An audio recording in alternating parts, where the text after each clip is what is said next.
Development Organization ANDRO KENDRA की Assistant Secretary to Art and Culture कोई लेंसिन बिरक्तुना तराम नौपगी वारोल पीबीनबा नोलुक्सरी लोइनना program पाइजरिबा I Sana उजहौतबदगी खजिक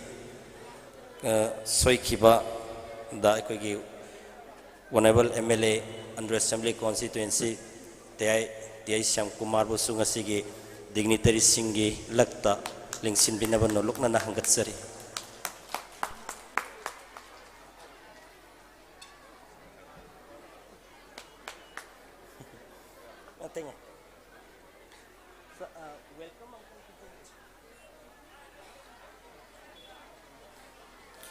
Kausinjari K. Joy Chandra, Assistant Secretary to Art and Culture Development Organization ANDRO KENDRA taram no pagi warol pibi na nabagitama.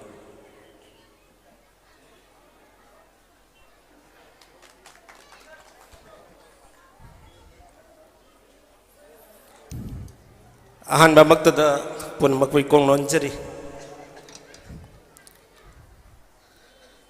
Sa jarali ba Taraka banga subay este 11 Pineapple Festival sige nga si Marini Chanba July ki tang mari salib sa hili sangan ikuni thoy nga sige Marini Chanba program ki pomen function ki damakta ay koy na tharom yawi na bagi damakta noluk serubu matam da haraw na leng birakto na nga sige dais ki pampam lang da leng chan biriba nga sige tikini tadising ahan ba magtada Ikai khumna jareba Sri Y. Kem Johnson, Honorable Minister Mahud, Rural Development Panchayati Raj Manipur bu Development Organization ki mahut silaga isa gi silaba thawai kaya bo kai thok bidona ngasi gi thorombu yobo lakpi bagi damakta nolokna taramna ukchabagi warul du han makta thamjari ani subada Sri K.S. Ibomsa Singh, Honorable MLA LAMKHAI Bunga sige, tharom mapu oin lengchen bina bagi damakta noluk saba matamda haraw na leng birak tuna nga sige pam lang to lengchen biduna tharom yobi bagi damak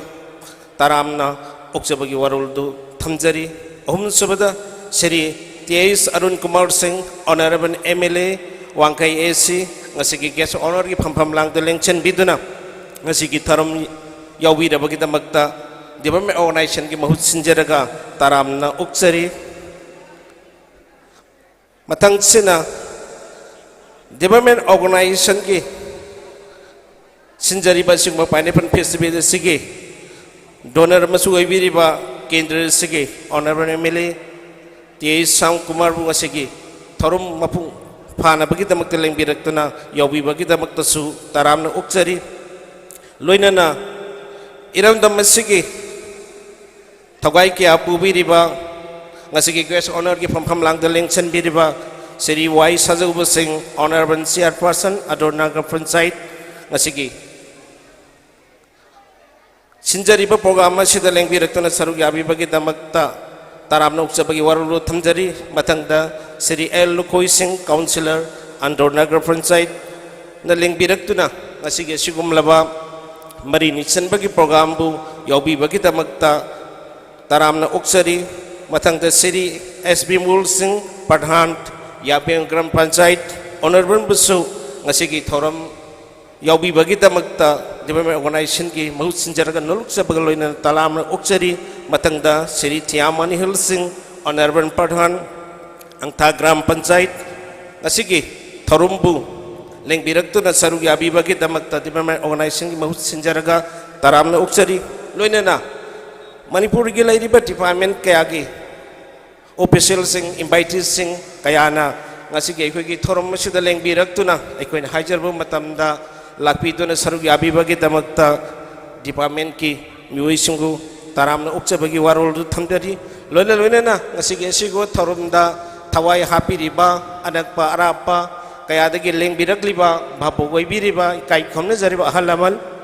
imai ben mar mapang institution electronic print media loina na mafam masida di Europe pada ngamdraba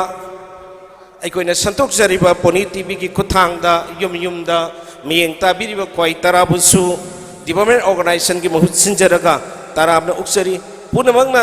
ꯑꯩꯈꯣꯏꯅ ꯁꯤꯟꯖꯔꯕ ꯉꯁꯤꯒꯤ ꯃꯔꯤꯅꯤ ꯆꯟꯕ ꯄ꯭ꯔꯣꯒ꯭ꯔꯥꯝꯕꯨ ꯍꯧꯕꯗꯒꯤ ꯂꯣꯏꯕ ꯐꯥꯎꯕ ꯄꯨꯝꯅꯃꯛꯅ ꯁꯔꯨꯛ ꯌꯥꯕꯤꯌꯨ ꯌꯥꯃꯤꯟꯅꯁꯤ ꯍꯥꯏꯕ ꯋꯥꯐꯝ ꯊꯝꯖꯔꯒ ꯄꯨꯝꯅꯃꯛꯄꯨ ꯇꯔꯥꯝꯅ ꯑꯣꯛꯄꯒꯤ ꯋꯥꯔꯣꯜ ꯊꯝꯖꯔꯤ ꯄꯨꯝꯅꯃꯛ ꯈꯣꯏꯔꯨꯝꯖꯔꯤ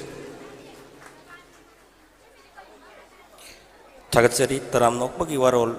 ꯊꯝꯖꯔꯕꯒꯤ ꯇꯨꯡꯗ ꯉꯁꯤꯒꯤ ꯂꯦꯡꯁꯤꯟꯕꯤꯔꯤꯕ ꯆꯤꯐ ꯒꯦꯁ ꯑꯃꯗꯤ ꯗꯤꯒꯅꯤꯇꯔꯤꯁꯤꯡ ꯂꯦꯡꯁꯤꯟꯕꯤꯗꯨꯅ ꯉꯁꯤ ꯅꯣꯡꯃꯒꯤ ꯃꯔꯤꯅꯤ ꯆꯟꯕ ꯊꯧꯔꯝ ꯑꯁꯤ ꯃꯄꯨꯡ ꯐꯥꯅ ꯑꯩꯈꯣꯏ ꯄꯥꯡꯊꯣꯛꯄ ꯉꯝꯖꯅꯕꯒꯤ ꯃꯩꯔꯥ ꯆꯨꯈꯠꯄꯤꯅꯅꯕꯒꯤꯗꯃꯛ ꯁꯤꯟꯖ ꯂꯥꯡꯖꯔꯤꯕꯁꯤꯡꯒꯤ ꯃꯥꯏꯀꯩꯗꯒꯤ ꯍꯪꯒꯠꯆꯔꯤ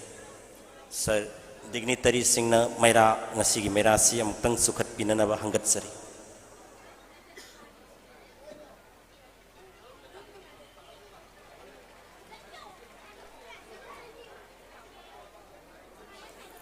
ꯂꯣꯏꯅꯅ ꯉꯁꯤꯒꯤ ꯏꯀꯥꯏ ꯈꯨꯝꯅꯖꯔꯤꯕ ꯗꯤꯒꯅꯤꯇꯔꯤꯁꯤꯡꯅ ꯃꯩꯔꯥ ꯑꯁꯤ ꯆꯨꯈꯠꯄꯤꯔꯝꯂꯕꯒꯤ ꯃꯇꯨꯡꯗ ꯊꯝꯖꯔꯤꯕ ꯑꯩꯈꯣꯏꯒꯤ ꯁ꯭ꯇꯣꯜꯁꯤꯡ ꯑꯃꯨꯛꯇꯪ ꯈꯣꯡꯁꯥꯟꯕꯤꯗꯨꯅ ꯃꯤꯠꯌꯦꯡ ꯇꯥꯕꯤꯅꯕꯁꯨ ꯗꯤꯒꯅꯤꯇꯔꯤꯁꯤꯡꯒꯤ ꯃꯐꯝꯗ ꯍꯪꯒꯠꯆꯔꯤ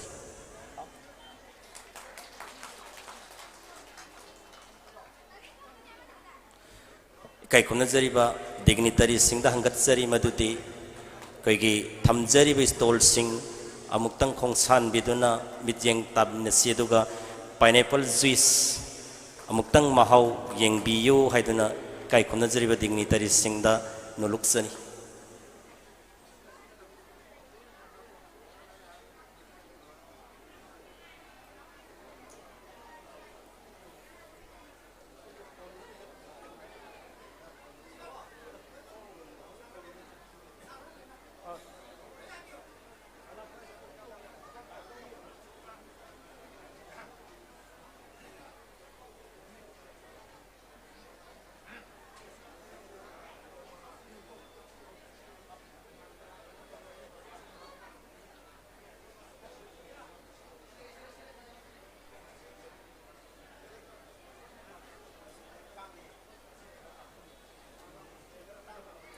ꯃꯥꯒꯤ ꯀꯥꯏꯍꯜꯂꯣꯏꯁꯤꯀꯣ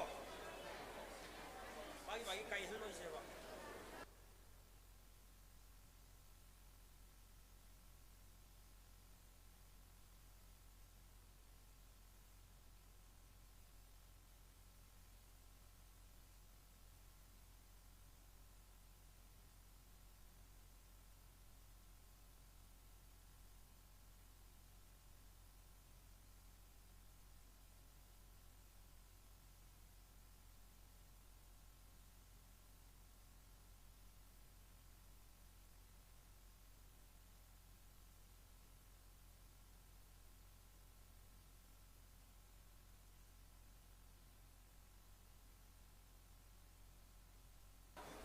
ꯁꯤꯡꯗꯣ ꯑꯣꯐ ꯇꯧꯔꯣ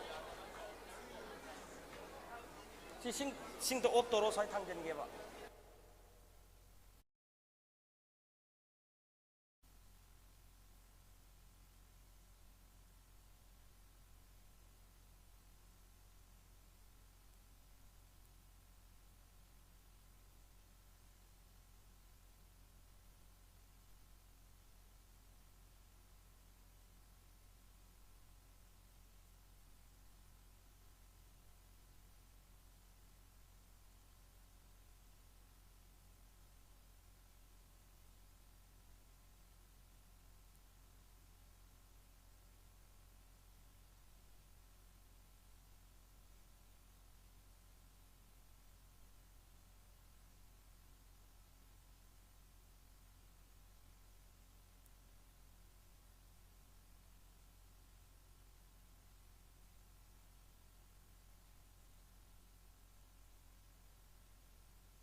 ꯉꯁꯤꯒꯤ ꯑꯁꯤꯒꯨꯝꯂꯕ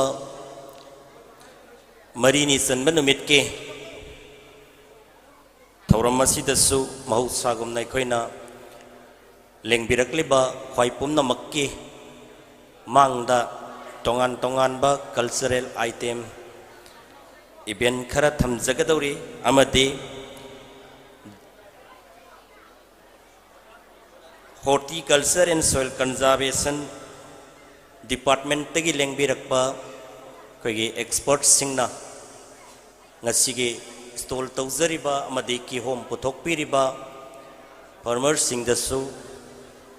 experts sing dagi kanaba wafam kaya thambiram nanabagi haizarubadagi lengbirakpa duga hairiba kanaba wafam sing asi tahanjanabagi thorangsu khoi sem saduna leijare maramaduna dignitary singna ngasigi single stall sing amadi back stage ta thamjari ba khoigi pineapple juice khoigi processing unit changduna yengbiraba amadi cold storage na singba sing thamjari ba sida changduna inspection loirabagi tungda program sing asi mathang mathang thamjana nabagi tanja lokjage kai kunna jariba dignitary singna hojik satpiriba inspection gi khongsat asi hek yoksan birakpaga makha chathajanabagi damta thorang tawjage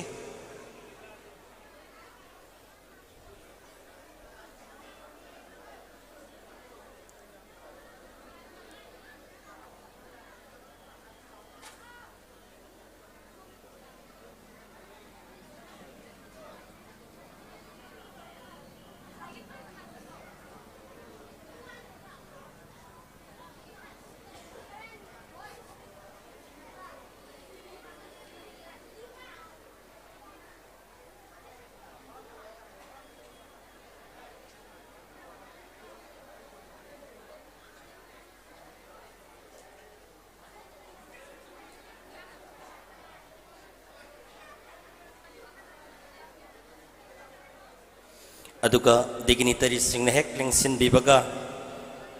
jagoi utpiranabagi damakta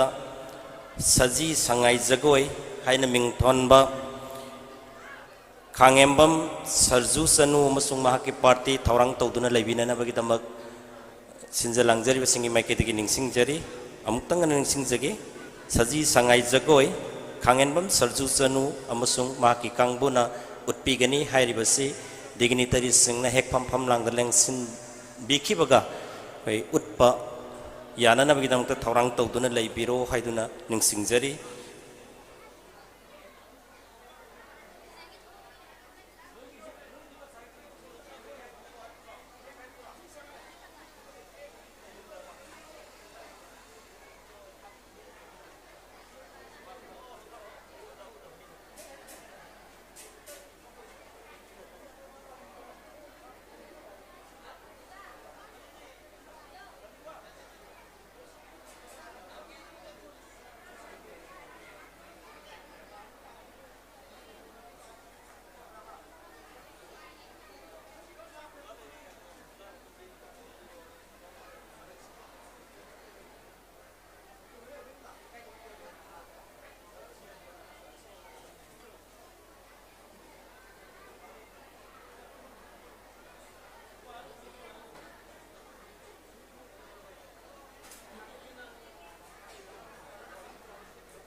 ikai khumnajariba dignitary singda hangatjari madudi aikhoigi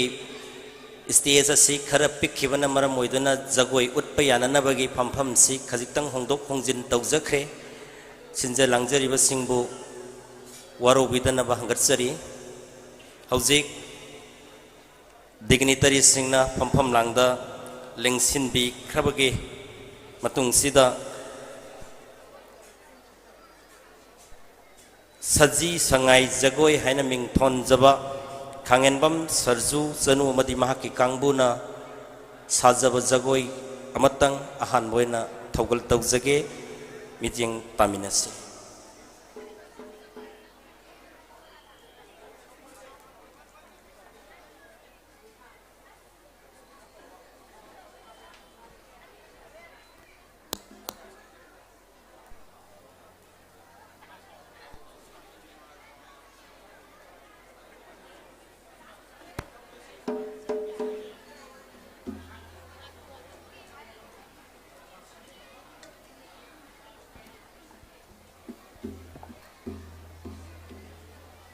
Hello, hello,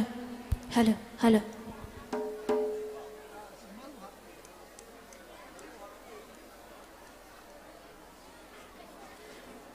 Jagoi utnanabagi thaurang tawjaringai khajikhtang ahoba tanjasi yengjaraga ngasigi honorable CGS oibiriba honorable sar gi mafamda sinjalangjariba development organization gi maikai dagi karigumba kogi darkas haijaba tare Nija warol ama kaktang thamjaningi haiba Nija warol si development organization ANDRO KENDRA gi maikai dagi submit tawjage sarna harauna muktang lobiyo haiduna hangatsari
Poirei lamdam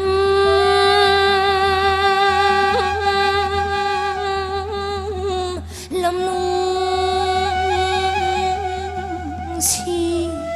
Sanana mayung kabalam lupana maphil oibalam Jingulay gidi horagpham Singrui sangai loktak na saktak liba male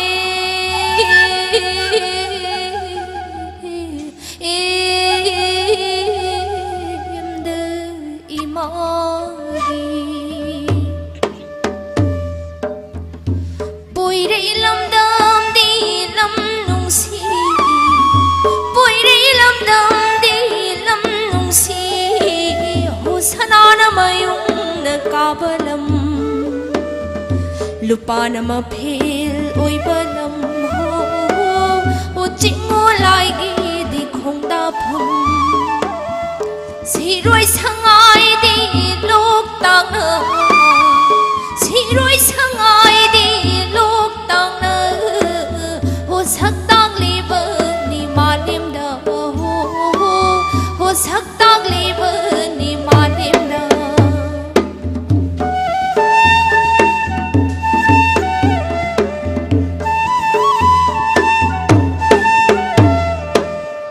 Numitang mai gina patam ni Numitang mai gina tan jani Ho numina jingya na thanglak pa Tam ya kuri na chilak pa Ho maram na lamli na maday ma Quang ta nung sina na iba Quang ta ginung sina iba Ho malang na lady na humlak pa Ho kaya daning thi na bhajari Ho nanay na thaba na mawatli Ho nanay na thaba na mawatli Ho ha ya na sila Thang jing na ngang liba Loya na kum damba Wang bre na kum hai ba Pha oi lai dim bina liba na Pha oi lai dim bina liba na Ho awat apa na leita na Ho nungai marang na kai liba Ho kang lai sana na kum mayo Ho ha ya na sida Ho ha ya na sida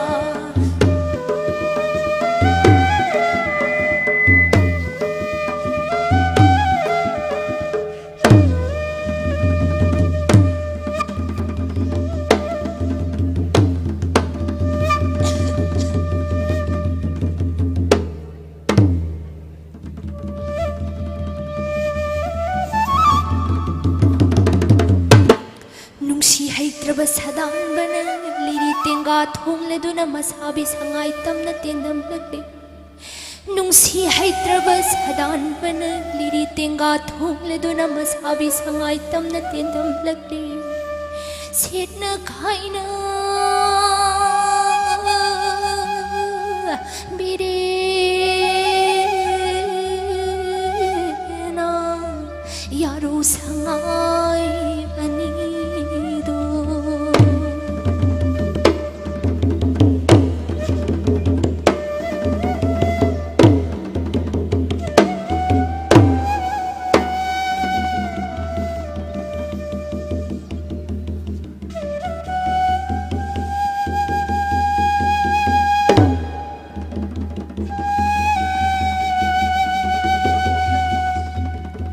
Cây bul lam ja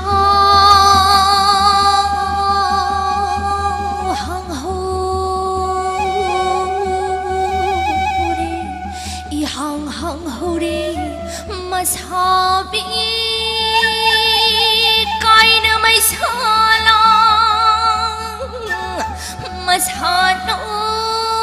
yaro sangai ti hikna kap lagle hikna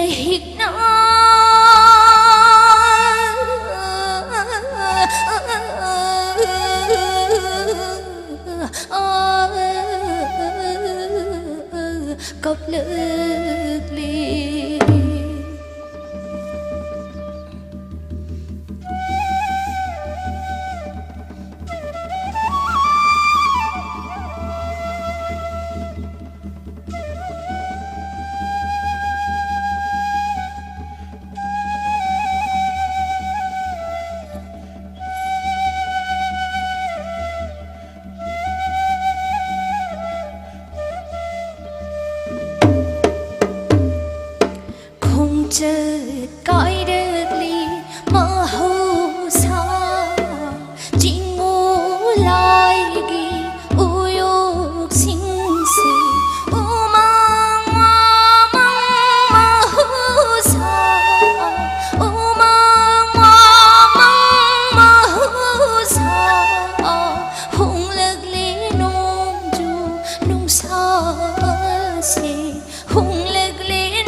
asam tawna tala mana ujaw urel oina haurakpana wakhal tadabana mutaibang mi oibana singjang maya tana bu yaragida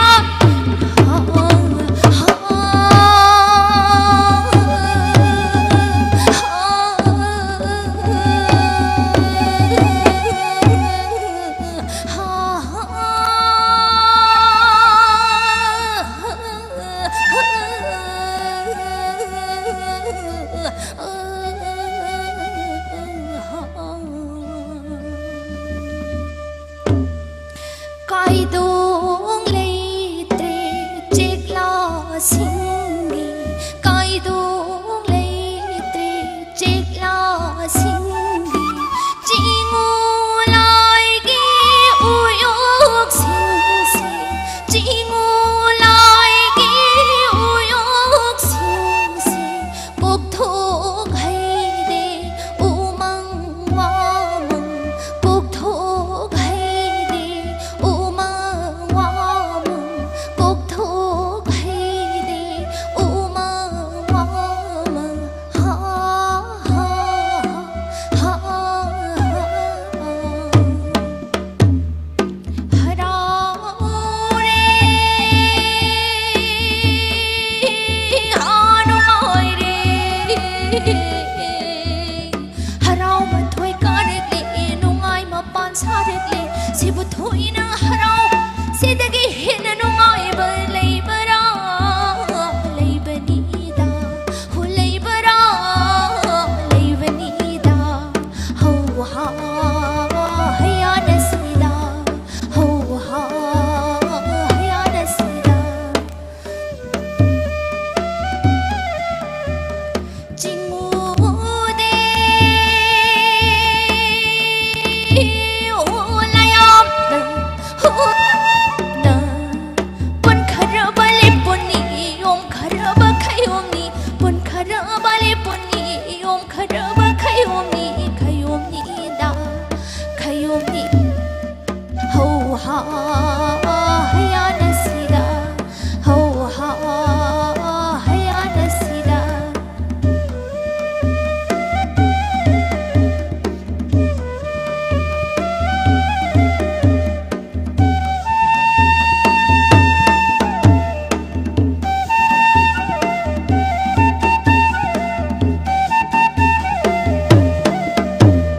Isong na lang at hilkap Jing na yakairam Jing kubalay makol Lam lilut dapat Saat pilih Hulay rang lagtagi at huibi Layrang thambal naman bili Hulay na jagoy sarap Harau re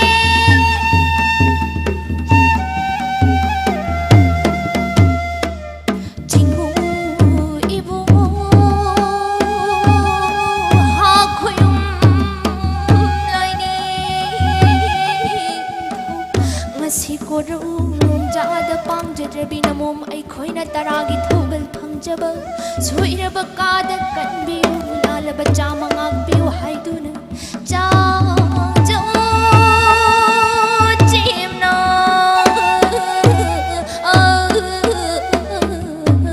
punim ji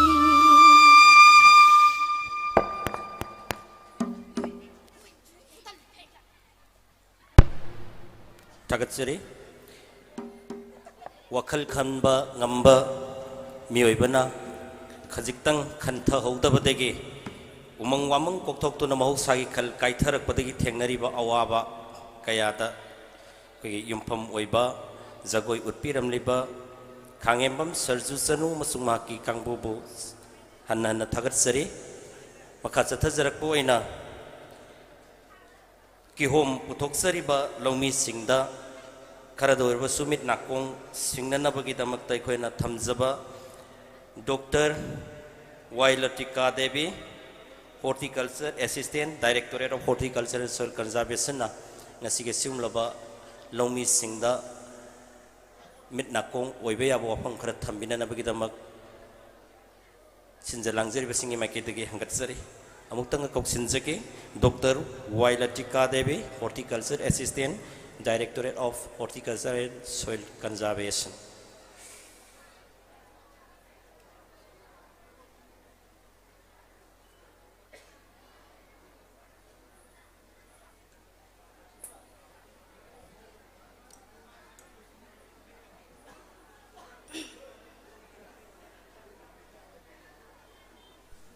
Ahamba maktada akhoi khwai pumna mapu sembiri ba ishorbu khurumjari amadi chief guest president guest of honor amadi kihom thabiri ba farmeri chinina khwai pumna mapu aina ikongno na khurumjari asi horticulture department gi maikai degi technical session gi mari lainana kihom asi kamaina organically thagadagi haibagi matangda invite tobirapagi damakta sinjalanjari ba ANDRO gi sigi pineapple gi festival gi organizing committee busu aina ikongno na khurumjari organically pineapple asi kamaina thagadagi haidringai gi mamangoida aina ahamba thamjaning badi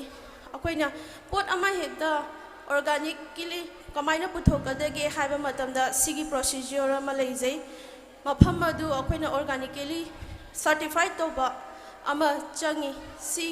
sigi procedure sina tonganba procedure ama oi adugi moina certified toba agency aduna tawraba matungda aduda puthoragada potsing adu organic oire haibagi adumaina certified tobani aduna organically kamaina puthokadagi haibada lam adu hana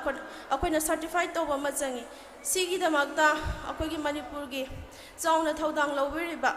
akoi horticulture department moma ga tanabiraga anova farmer singna organically kamai puthokadagi habasi tanabiba yagani aduga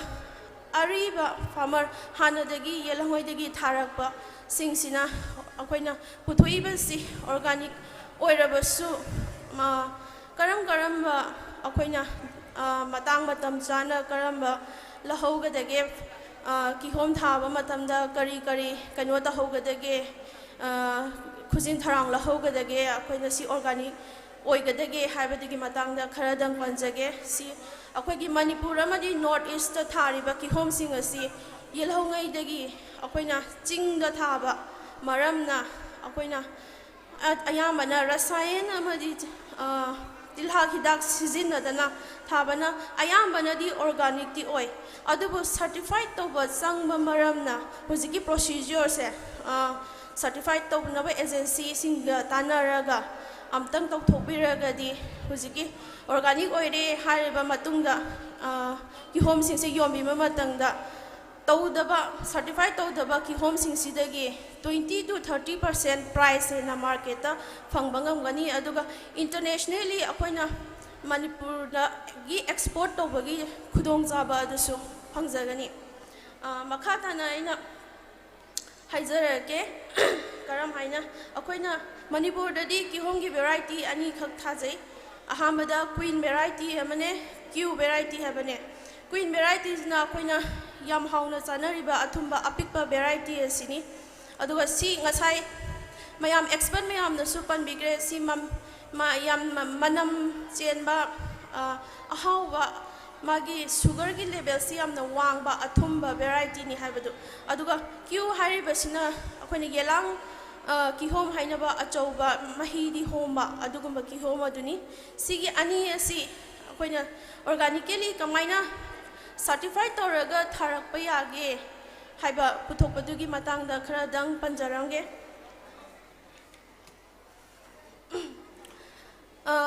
akoigi manipur dadi ki home asi chingi lamda thaba maramna akoina ayama matamda lam semba horakpada akoina pulap laiba khoidokte magi makhun do hutlaga aduda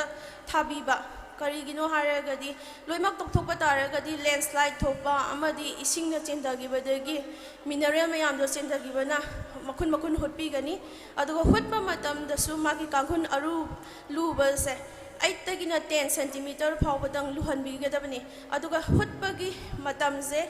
tha ama ani walingaidagi hutpigadabani aduda manungda yariba kanadaba tin adagidi kophai suja adugumbaduna nungsada phawdoagadi laina tina tholoktanabagi machak amoya hujiki organic hai akhona organic ki thage na khallabanina tilhai hidak sizinadaba yadabanina sigi step se khoi sizu maru oiba step amani haizani mathangda ina haizaning basina soil and climatic conditions humid isingi chang yamna yawba mayai oirab amadi yamna yawba maphamda hena paknei 21 to 23 degrees Celsius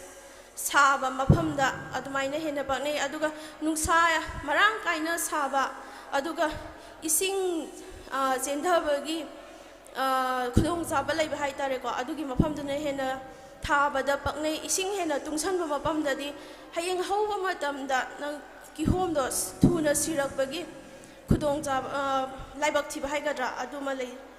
makhata rakpada aina haizaning basdi kamaina akoina kihom amaga lapna ba haiba tare kihom amaga lapna basi karamai thaga degida akoi manipur da thaba ya basi double spacing haibamne single spacing haibamne ani thongna thaba yai single spacing dana 60 into 30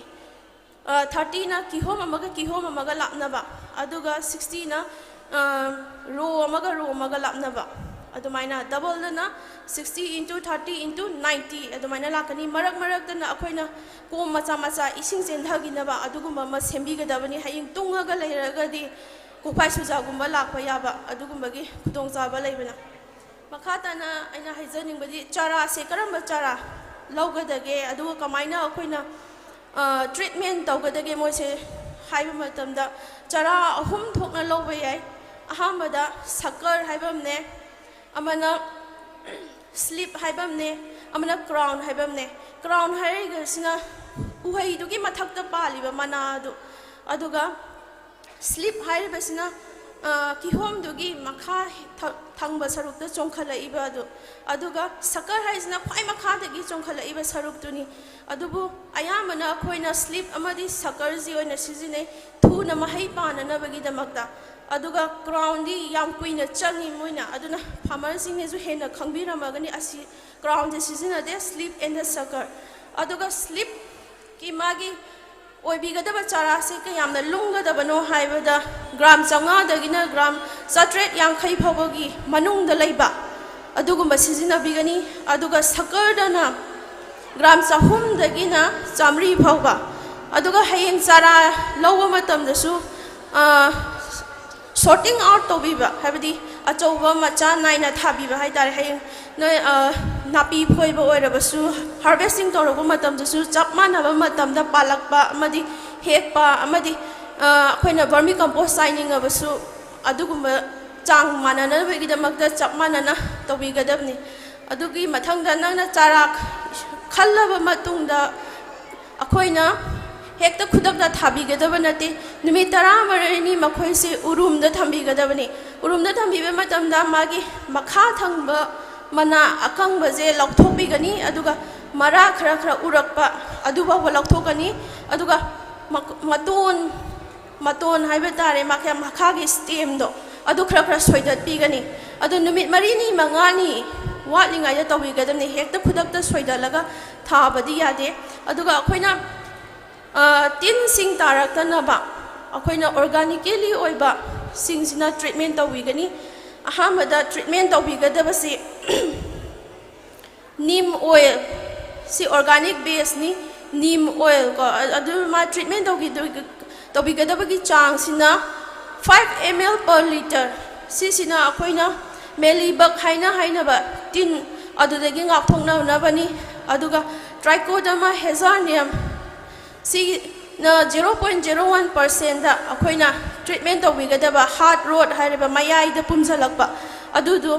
pumjalakna ba akoina mokhoise hujiki chara singado mokoi ising da hapiraga hujiki hariba bio control amadi neem oil ze sida treatment tawbigani aduan kanghallaga mokhoise hujiki tokthokraba kumduda akoina makhun kangun hai tare adududa thabigadabani aduga Hujikti akhoi organically thagi harabanina rasayan amadi insecticide pesticide amta sizinaba yadrabanina organic manures chang kya sizinagi na habibe taragadi akhoina kaudang santhi sayung sizinaba yai aduga vermicompost tintrok tagi thoglakpa compost adu sizinabiba yai aduga nim cake hariba singa se sizinaba yai changna kaudang santhi sayung lobiragana hectare ama thare khalasi hectare da han haijage aduga pambi ama mamgi amukona haijarake hectare ama dana akhoina tha lawba yariba se 30 to 40 tons per hectare farmer ichino mana hectare ama thare hairagadi ahama maktada mahangna santhi sayung je 30 to 40 tons mu arrange toba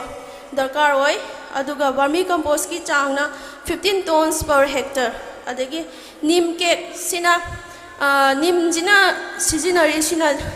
laina tina dagi ngakthongna ba hai tare ko sina repellent oina seasona doini tin ta dana ba khoina insecticide seasona ba yadra banina sigi chang sina 70 to 80 tons per hectare aduga hectare ajmaina chauna thabida ba pikna thabiba adugina kanghun da haijar ke kanghun amada kaya hapka dagi to haijar ke kanghun amada 250 gram kanghun amada 250 gram kaudang happy gani aduga nim cake na 50 gram happy gani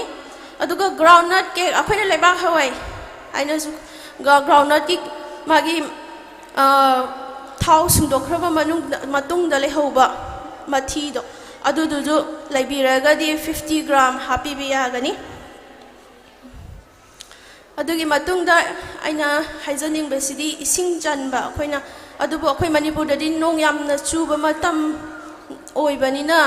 thaba matam da su adum marang kaina ising leiba maramna yam kana taunade adubu ising chu nong chu daba matam adugumda oibiba taragadi anirak ising chaibiba darkar oi hojiki kihongi marasi yam manung sanna haude manung makha sandana haude leba mathakta chatlaga hauba maramna ising jaiba mathamda magi maragi dangna taba magi makhok mana yauna saibi gani mana da su ising ji chupsan ba yabagi magi capacity lei aduna ising je anirak chanbi gani amukna summer da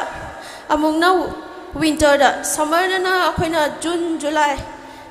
August September adai do orasu yai akhoi manipur gi haragadi nong chuba matam oibina August September adai da amana November December asai wai da amuk ising se amuk chanbi ba yai adubu ising tungaga laitana badi panabi gadabani natragadi masagi ko phai suksa adumna laksalagadi papat magi mana do ising changraga mana da ising pumjala aga moje sibagi chang yamna wangi tigi mathangda aina haijaning mana napi singna si karam haina khoina management tawgadagari akhoi huji organically puthok toinina napi singna si huji pest weedicide sizinaragadi yaroi aduna kaino tawgani organically oiba haijaragadi akhoina hawaya sangbi hainaba hawaya sangbi makhong nemba hawaya sambi adugumba thabi gani ma karak ta hai tare ko aduduna kupshallaga atopa napi singado haurak tanaba aduga hawai sangbi do chadre haraga su thatlaga marak ta adum lebak ta osan gi bada magi lebak le hauge chang se adum wangkhatpa ngamba adugumba oibana adu hawai je haijabani atopa oiragana ugumba thabiraga su yai ugumba u pambi achauba gumba thabiraga su yai aduga akhoi manipur da chanabadi singgumba adagidi yaingang gumba sigumba su marak ta thabiragadi hojiki wheat haijaba tare akhoina pamdaba singase haudanabagi organically oiba akhoina approach ni sisina aduga karam kanda harvest togedage haragadi hanasu expert mayamna haibiramagani makhongdagi 1/4 yellow changakpa matamda akoina lapna thagadaba oiragadi aduda kapigani aduga ngasimak chani haina khallaga yonbige haragadi fully yellow oiraganda akoina harvest torobasu kasumta kaide aduna aina aroibada hujiki aigi topic siga mari leinana haijaba taragadi organic oina tharagadi farmer isin inausina ahamba da lamadu organic certified tongna hana akoi manipur da lairiba agency singsiga tanabiu adugi matungda moina certified tawri haiba matungda hujiki pesticide season daba amadi rasayan gi oiba posing amta season bidaba aduga hujiki haizariba potsing ase step by step se tawraba matungda hayang internationally tharaba oiragasu ichi now sina puthoiba awamana do hanjanjagani haina saida attention jare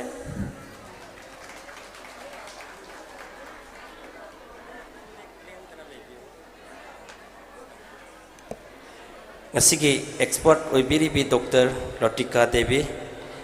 khigi organization gi mai kai dagi ngamjaba samlaba khudolamtang tambirana bagi damta oksinjare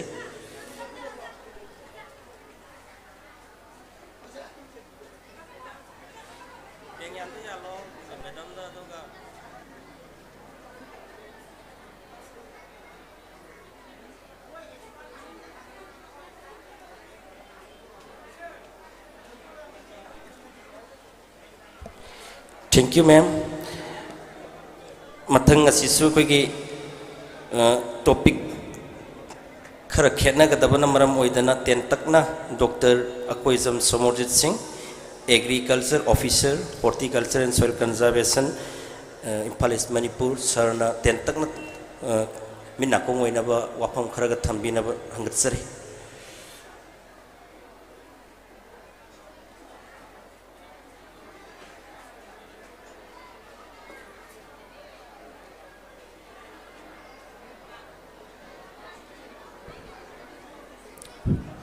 ahan ba makta dang sigi tram mangarak suba pineapple festival sida aibu department of horticulture site tagi expert oina wa khara thambina bai dam hajar oina harau tayam oksari asiga loina na ngasigi chief guest ki phampham lam da lengsin biramba lamdam asigi kai khumna da matik charba honorable minister MLA singh jo aina ikai khumna uchari ngasigi function sigi maru oiba nunggi oiba atadi akhoi kihom thariba farmer sing da karam support kadagi haibaduni ada aina haija gadoriba ngasigi topic ase yamdi sange laina tina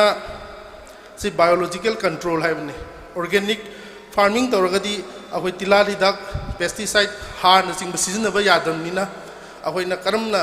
organic oiba season gadagi haibaduni aina sum ahan da si topic se hojati ngai mamang ji da koina kihom je thaba matam da akoi gi sing thaba ji da koi gi kihom je pareng oina thai ba ko si akoina napi phan ba nuai na bani di hai ba ado si na si gi kana da je kamai to ge da sum nongju pantha la ba matam di sing sum chendhar ram ni na kihom gi lai hau gi sang je handarak ta na sahi ahum ma gi matung da di kihom gi sai je handarak pa ya ba si sina ar si matang topi raga wa ju wa na koi gi lairiba slok tugi ona taina bada swaina thabi bama aru tadi nong tarko matamda le house in phazalla thamgone ba are ani subada thamjaning bana ahoi gi chingmai sta mamang thangba natra makha thangbada thaba ki hom singse si nungsa yamna yeiba gi chance leibani na ahoi na haisna mapung phara kanda sun scale haidana kangjal ko yor kane bo ki hom je chekhai ba kangba si je phanabai damakta koina set tree khra thahanninge ada set tree si da kamai to ge da u se pangtha thajan manata ba agoi gi nim pambi se kari no da agoi gi ki hom da tarak da tin laina mayam se nim si de gi sungba we ba adun agoi na yum da dum sungja ba ya ba ne go ada ngasai mamang da ngangbi da balatika na agoi gi trichoderma nim oil mayam hai masi agoi na kaithel leiru da ba ne ba adubu akoina sidaisda yumda dum sungmusu yai yumda kamaina sem gira haibata mipung huti mona san lekai de loi nei go sansida oina santhi se kg amu mayam lowra ba aduga sanyung ji di khara yamna thambi hoba tare sanyung sina liter manga amu chang lowra ba aduga jai nim mana na tra seijak mana se sisna kg amagi chang lowra ba aduga akoi angot mana na ma akoi gi nap lei ma leidana adugi mana su kg ma chang adu akoi na kayumba nonglei sang mana le ju nonglei sang mana kg amagi chang happy ba yai aduga chini angang ba gram yangkhai adi ya gram yangkhai haijawani hen ba yakai de ko chini matum angang ba swang chaw adu ma hapasu ai ngasai gi santhi siga ngasai gi chini angang ba siga sanyung jiga phajana tokhai biraga ahing ma thambiro ade ngasai gi hai ba mana nim mana ne adagi nonglei sang mana phangasu yare si mana jingi kupna haipe jantat laga tokhai redana aduga ngasai santhi ga sanyung ga punmu de da numit tare ni je thamba makhum kupsal laga no mai haji opi ba numit tare ni fara matung da ngasai gi chajumum toraga phi athawam tor chumthoi adana chumthoga ngasai haidba mahi ase akhoi na pam amada ml kun nei na kumanga bo hapaga adum sang nai na kapi ba ya akhoi gi kihom jeista aduna tarka du tin sidegi ngakthok na ba ngak tin da na te mo na kanari se ngasai gi santhi sayung side da khoi nitrogen phosphorus potassium sida natana micronutrient mayam yauri bo ado si na khoi pambi nu chupsal la kana do ne til leina da ngakthok pa de hena ade sigi mathang da khoina kayum khoina tharam dai jida ko sakkar oigera crown oirega akhoi gi thaguri ba masai gi kihom chara singje si ja khoi treatment to bom sange ba masai trichoderma do kaithen de gi leibiru raga ising liter amada gram manga natraga ml manga hapaga ojegi thagdu poto minikun gumba lupire dana aduga aying ba jaga am da pung mari manga le thaba yai adu natraga na sai aina ba santhi gi do santhi ji kg ama lobiro sanyung sina liter ani lobire dana aduga ising liter 10 ji da thitlagan ahing ma tingbiro ba adugi mehi du lupaga tharasu kesu gaide ko samani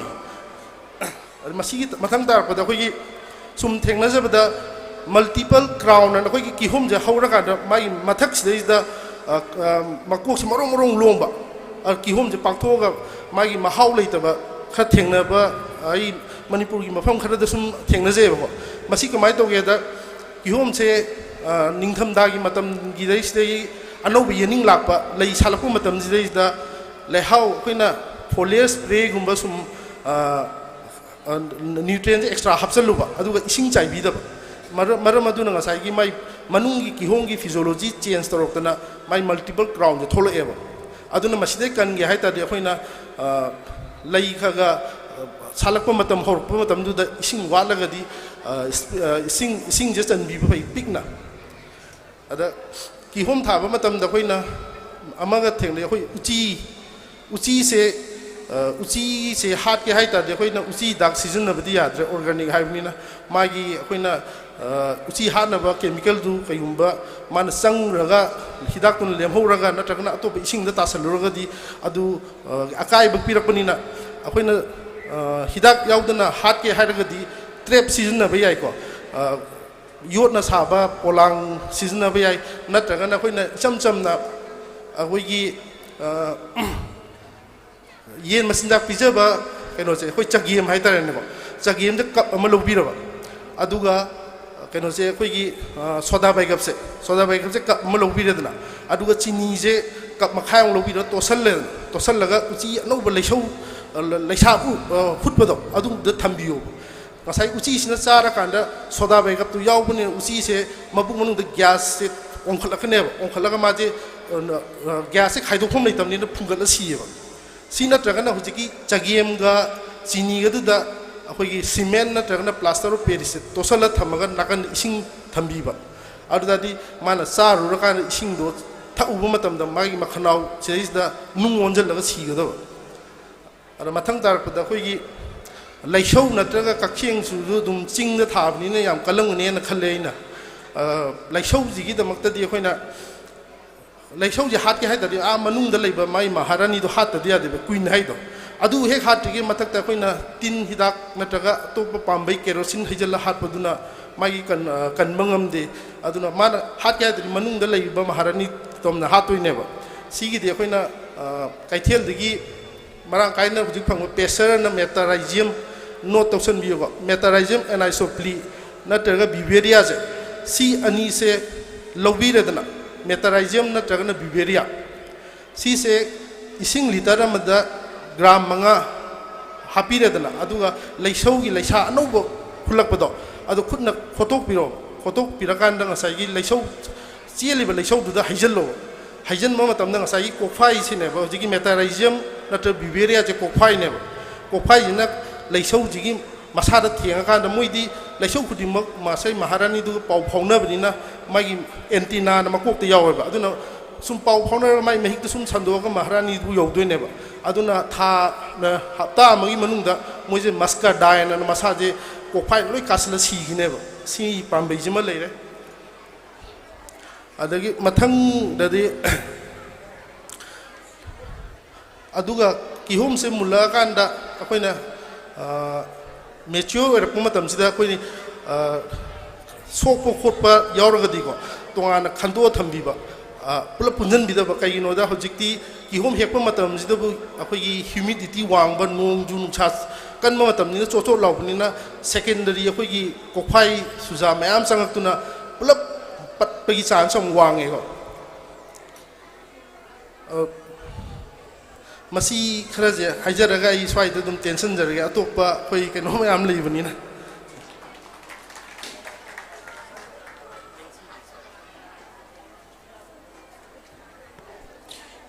ꯑꯣꯔꯒꯅꯥꯏꯖꯦꯁꯟꯒꯤ ꯃꯥꯏꯀꯩꯗꯒꯤ ꯉꯝꯖꯕ ꯁꯝꯂꯕ ꯈꯨꯗꯣꯜ ꯇꯝꯕꯤꯅꯅꯕꯒꯤꯗꯃꯛ ꯀꯧꯁꯤꯟꯖꯔꯤ ꯃꯊꯪꯁꯤ ꯗꯤꯒꯅꯤꯇꯔꯤꯁꯤꯡꯒꯤ ꯋꯥꯐꯝ ꯃꯥꯡꯑꯣꯏꯅꯅ ꯊꯥꯡ ꯂꯩꯇꯦꯡ ꯍꯥꯏꯕ ꯖꯒꯣꯏ ꯑꯃꯈꯛꯇꯪ ꯎꯠꯆꯅꯅꯕꯒꯤ ꯇꯥꯟꯖꯥ ꯂꯧꯖꯒꯦ ꯀꯧꯁꯤꯟꯖꯔꯤ ꯀꯛꯆꯤꯡ ꯇꯥꯕꯝ ꯃ꯭ꯔꯤꯅꯥꯂꯤꯅꯤ ꯑꯦꯟ ꯍꯥꯔꯠ ꯄꯥꯔꯇꯤ ꯊꯧꯕꯥꯜ ꯋꯥꯡꯈꯦꯝ ꯑꯃꯨꯛꯀꯟꯅ ꯀꯧꯁꯤꯟꯖꯔꯤ ꯊꯥꯡ ꯂꯩꯇꯦꯡ ꯍꯥꯏꯕ ꯀꯛꯆꯤꯡ ꯇꯥꯕꯝ ꯃ꯭ꯔꯤꯅꯥꯂꯤꯅꯤ ꯑꯦꯟ ꯍꯥꯔꯠ ꯄꯥꯔꯇꯤ ꯊꯧꯕꯥꯜ ꯋꯥꯡꯈꯦꯝ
थागतसरी मखासा तजरकपोइना ngasige singloba marini sanbe numitki formal function siga madlenena dais talengsin biriba singil laktage mingwen hangatsarabada sri TIS Arun Kumar Singh honorable MLA Wangkai Assembly Constituency ngasige singlo function siga marilenena warol kharat thambinaba norukna hangatsari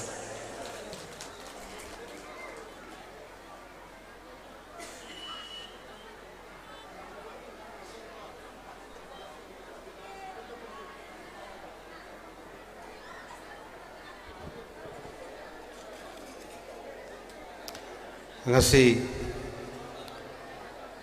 tara mangarak suba state level pineapple festival asigi marini chanba numidasida pangthok liba thoramasiga mari leinena dais election biriba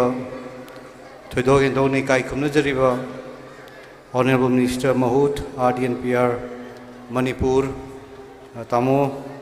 Sri Waikem Chan, Bohan Mamutada, Ikai Kunuchuri, Loinana, Nasiki Thoramasibu preside to Viriba, Todo Indonikai Kumnizariba,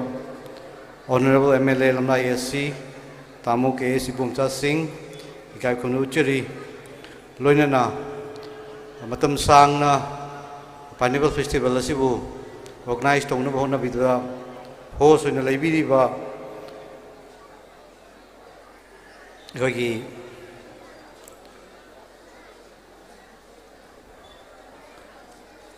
Moza KENDRA Sigi, MLA Kaikunuchiri, Luinana, Honorable Chairperson Vaisana Jauba Sajauba Singh, ANDRO Nagar Panchayat. Shri L. Lukoi Singh, Councillor ANDRO Nagar Panchayat, Shri S. Bimol Singh, Pradhan, Yambim Gram Panchayat, Amasu Shri Tej Manihal Singh, Pradhan Antha Gram Panchayat, Kaikonu Uchari, Loinana, Mang the Lengson Biriba, Halaman Singh, Barumapang Singh, Aduga Tongan Ba, Department Ki, Live Expert Singh, Aduga Maruina, Nasiki Festival Lasida, Sellers, Amasung Buyers of Biriba, Lakpiriba, Lamdam Masigi, Manipur Sanal Lebabki, Barumapang Singh, Kwaipunamak, Ichelche Kudimak, Agimaiki Degi Kaikunu Uchari, Loinana, Nasigi, Thoramasibu Koblis Bibiriba, Mediagi Chilnau Singh, Kaikunu Uchari. Singh Nigeragadi, Angasi, Mafam Masida, and guest of honor in the Lakshiragasu. Pineapple Festival, say, Aigadi Yam Naknana. Tinajarak Padumba Festival Mawai. Aina politics ki lambi the changing agi mamangda ai samak event management ki tabak tauraga sigumba sinfam haitare organized to bugi tabak thoram sida yam fazana active hoina tawjaram mani matamduda ekoi honorable MLA gal tanajarakanda duga libiriba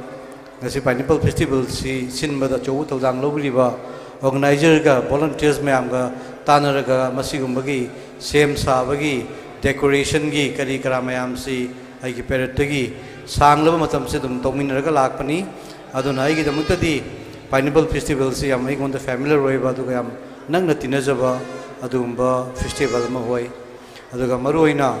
Pineapple Festival Sigi, Yamnungazabsi, Karino Haikanda, Pineapple Festivals in the PDBC, Akoi, Kium Yonba, Labor Katanatana. Aikoi expert mayama pura kanda aikoi farmer singsida karama mongda kamaina tawragadi aikoi kihomgi pothok se hena phagadage karama mongda karamba ideas share tawraganda masi bhajana hena aikoi organic oiba mongda aduga miyam prajana chabadasu hakchangda hena phanaba amasung hakchangda soktanaba adugi mathakta mahausu leinaba adumba kya gi field su expert kya ama kobidna aikoi farmer singda masigi ideas sing masigi knowledge sing share to bugi tanja su pibi basi festival sigi oina yam choba adumba phaja afaba yam phajaba contribution ema aina dum khanjai adugi mathakta masi kitang aikoi gi kyom siga mai leina ꯑꯩꯈꯣꯏꯅ ꯇꯣꯉꯥꯟꯕ ꯑꯃꯨꯛ art and ꯀꯜꯆꯔꯗꯁꯨ ꯍꯧꯖꯤꯛ ꯍꯧꯖꯤꯛꯁꯨ ꯎꯕꯤꯒꯅꯤ ꯉꯥꯏꯍꯥꯛꯀꯤ ꯃꯃꯥꯡꯗ ꯖꯒꯣꯏ ꯏꯁꯩꯅꯆꯤꯡꯕ ꯊꯥꯡ ꯇꯥꯅ ꯎꯕ ꯃꯌꯥꯝ ꯑꯃ ꯎꯠꯄꯤꯗꯅ ꯑꯥꯔꯠ ꯑꯦꯟ ꯀꯜꯆꯔꯒꯤ ꯃꯔꯝꯗꯁꯨ ꯐꯖꯅ ꯑꯗꯨꯝ ꯍꯧꯖꯤꯛꯀꯤ ꯐꯦꯁꯇꯤꯚꯦꯜꯁꯤꯒ ꯇꯨꯡꯑꯣꯏꯅꯔꯒ ꯑꯥꯔꯠ ꯑꯦꯟ ꯀꯜꯆꯔꯕꯨ ꯌꯣꯛꯈꯠꯄꯒꯤ ꯑꯗꯨꯒꯨꯝꯕ ꯃꯃꯤꯁꯨ ꯑꯗꯨꯝ ꯇꯥꯏ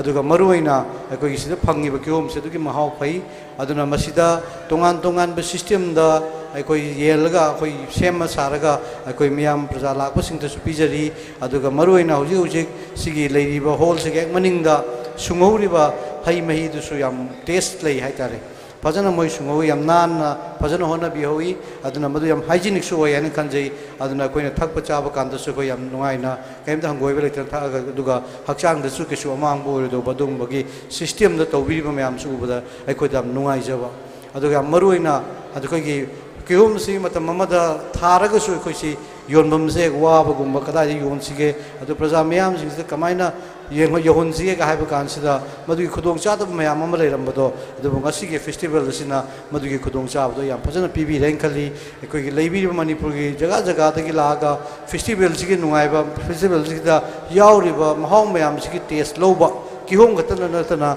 ꯇꯣꯉꯥꯟ ꯇꯣꯉꯥꯟꯕ ꯍꯤꯔꯝꯗ ꯑꯩꯈꯣꯏ ꯃꯁꯤꯗ ꯇꯦꯁ ꯂꯧꯔꯒ ꯂꯥꯛꯆꯔꯤ ꯑꯩꯈꯣꯏ ꯏꯃꯨꯡ ꯃꯅꯨꯡ ꯐꯦꯃꯤꯂꯤꯒꯤ ꯀꯣꯏꯊꯣꯛꯐꯝ ꯂꯩꯇꯗꯅ ꯉꯥꯏꯍꯥꯛ ꯄꯣꯊꯥꯐꯝ ꯂꯩꯇꯕꯗꯣ ꯉꯁꯤꯒꯤ ꯐꯦꯁꯇꯤꯚꯦꯜ ꯑꯁꯤꯅ ꯑꯩꯈꯣꯏꯒꯤ ꯃꯅꯤꯄꯨꯔꯗ ꯂꯩꯔꯤꯕ ꯄ꯭ꯔꯖꯥ ꯃꯌꯥꯝ ꯈꯨꯗꯤꯡꯃꯛꯇ ꯃꯗꯨꯒꯤ ꯄꯣꯊꯥꯐꯝꯒꯤ ꯖꯒꯥ ꯑꯃꯁꯨ ꯄꯤꯕꯤꯔꯤ ꯑꯗꯨꯅ ꯁꯤꯒꯨꯝꯕ ꯐꯦꯁꯇꯤꯚꯦꯜ ꯑꯁꯦ ꯑꯩꯈꯣꯏ ꯃꯅꯤꯄꯨꯔꯒꯤꯗꯃꯛꯇꯗꯤ ꯌꯥꯝ ꯐꯕ ꯐꯦꯁꯇꯤꯚꯦꯜ ꯑꯃꯅꯤ ꯂꯣꯏꯅꯅ ꯏꯟꯗꯁꯇ꯭ꯔꯤꯁꯨ ꯆꯥꯎꯈꯠꯅꯕ ꯑꯗꯨꯒ ꯑꯥꯔꯠ ꯑꯦꯟ ꯀꯜꯆꯔꯁꯨ ꯆꯥꯎꯈꯠꯅꯕ ꯑꯗꯨꯒ ꯑꯩꯈꯣꯏ ꯃꯤꯌꯥꯝ ꯄ꯭ꯔꯖꯥꯁꯤꯡꯁꯨ ꯅꯨꯡꯉꯥꯏꯕ ꯄꯤꯅꯕ ꯁꯤꯒꯨꯝꯕ ꯐꯦꯁꯇꯤꯚꯦꯜ ꯑꯃ ꯊꯝꯕ ꯍꯥꯏꯕꯁꯦ ꯑꯩꯈꯣꯏ ꯌꯥꯝ ꯅꯨꯡꯉꯥꯏꯖꯩ ꯌꯥꯝ ꯐꯩ ꯍꯥꯏꯅ ꯑꯩ ꯃꯁꯤ ꯑꯁꯥ ꯇꯧꯖꯒꯦ ꯃꯁꯤꯒꯤꯗꯃꯛꯇ ꯑꯩꯈꯣꯏꯒꯤ ꯑꯣꯅꯔꯦꯕꯜ MLAꯅ ꯑꯆꯧꯕ ꯊꯧꯗꯥꯡ ꯂꯧꯕꯤꯗꯨꯅ ꯍꯣꯠꯅꯕꯤꯔꯤꯕꯁꯦ ꯃꯁꯤ ꯌꯥꯝ ꯐꯩ ꯍꯥꯏꯅ ꯑꯩꯈꯣꯏ ꯑꯩꯒꯤ ꯁꯥꯏꯠꯇꯒꯤ ꯑꯩ ꯊꯝꯖꯒꯦ ꯑꯗꯨꯒ ꯑꯩ ꯊꯣꯏꯗꯣꯛ ꯍꯦꯟꯗꯣꯛꯅ ꯌꯥꯝ ꯁꯥꯡꯅ ꯂꯧꯖꯔꯔꯣꯏ ꯃꯇꯝꯁꯦ ꯇꯣꯉꯥꯟ ꯇꯣꯉꯥꯟꯕ ꯄ꯭ꯔꯣꯒ꯭ꯔꯥꯝ ꯑꯃ ꯑꯗꯨꯒ ꯑꯇꯩ ꯗꯤꯒꯅꯔꯤꯁ ꯃꯌꯥꯝꯁꯨ ꯋꯥꯐꯝ ꯀꯌꯥ ꯑꯃ ꯊꯝꯕꯤꯒꯗꯕ ꯂꯩꯕꯅꯤꯅ ꯑꯩꯅ ꯇꯦꯟꯁꯤꯟꯖꯔꯛꯄꯗ ꯉꯁꯤꯒꯤ ꯐꯦꯁꯇꯤꯚꯦꯜ ꯑꯁꯤ ꯇꯧꯕꯗ ꯑꯩꯅꯁꯨ ꯁꯨꯝ ꯊꯥꯏꯅꯗꯒꯤ ꯂꯣꯏꯅꯖꯔꯛꯄ ꯑꯣꯔꯒꯅꯥꯏꯖꯔꯁꯤꯡꯁꯤꯒ ꯁꯨꯝ ꯆꯠꯃꯤꯟꯅꯔꯛꯄꯒꯤ ꯐꯦꯁꯇꯤꯚꯦꯜ ꯑꯃ ꯁꯤꯟꯕꯗ ꯑꯋꯥꯕ ꯊꯦꯡꯅꯕ ꯁꯃस्या ꯃꯌꯥꯝꯗꯣ ꯑꯩ ꯂꯣꯏꯅ ꯊꯦꯡꯅꯖꯩ ꯑꯩ ꯂꯣꯏꯅ ꯇꯥꯖꯩ ꯂꯣꯏꯅ ꯈꯪꯖꯩ ꯑꯗꯨꯅ ꯑꯩꯒꯤ ꯁꯥꯏꯠꯇꯒꯤꯁꯨ ꯑꯩꯅ ꯑꯉꯝꯕ 20,000 ꯈꯛꯇꯪ ꯑꯩ ꯗꯣꯅꯦꯠ ꯇꯧꯖꯔꯝꯒꯦ ꯍꯥꯏꯕ ꯋꯥꯐꯝ ꯈꯔꯁꯨ ꯊꯝꯖꯔꯒ ꯃꯌꯥꯝ ꯄꯨꯝꯅꯃꯛ ꯊꯥꯒꯠꯆꯩ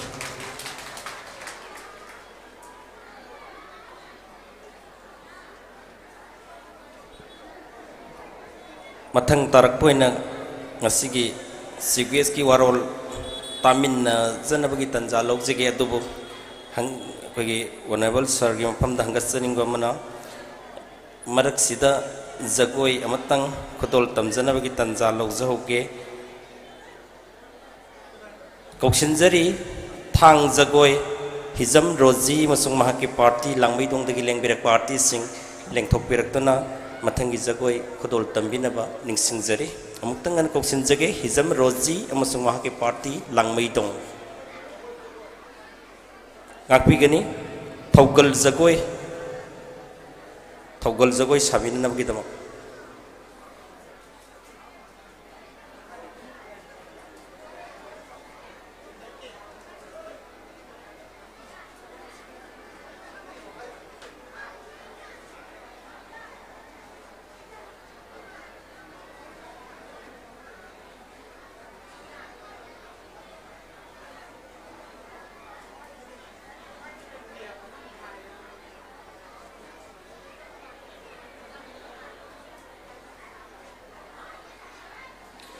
ꯉꯥꯛꯄꯤꯒꯅꯤ ꯖꯒꯣꯏ ꯑꯁꯤ ꯁꯥꯅꯅꯕ ꯑꯩꯈꯣꯏꯒꯤ ꯁꯦꯝ ꯁꯥꯕꯗ ꯈꯖꯤꯛꯇꯪ ꯃꯇꯝ ꯂꯧꯒꯗꯧꯕ ꯂꯩꯕꯅ ꯃꯔꯝ ꯑꯣꯏꯗꯨꯅ ꯉꯁꯤꯒꯤ ꯆꯤꯐ ꯐꯝꯐꯝ ꯂꯥꯡꯗ ꯂꯦꯡꯁꯤꯟꯕꯤꯔꯤꯕ ꯁꯔ ꯃꯤꯉꯣꯟ ꯍꯪꯒꯠꯆꯔꯕꯗ ꯁ꯭ꯔꯤ ꯋꯥꯏꯈꯦꯝꯆꯥ ꯑꯣꯅꯔꯦꯕꯜ ꯃꯤꯅꯤꯁꯇꯔ ꯃꯍꯨꯠ RDN PR ꯃꯅꯤꯄꯨꯔ ꯉꯁꯤꯒꯤ ꯆꯤꯐ ꯋꯥꯔꯣꯜ ꯄꯤꯕꯤꯅꯅꯕꯒꯤꯗꯃꯛ ꯍꯪꯒꯠꯆꯔꯤ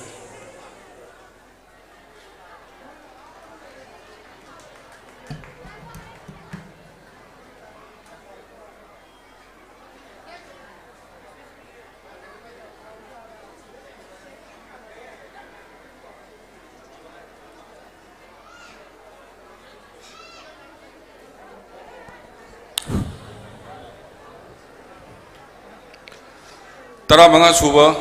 State Level Pineapple Festival 2022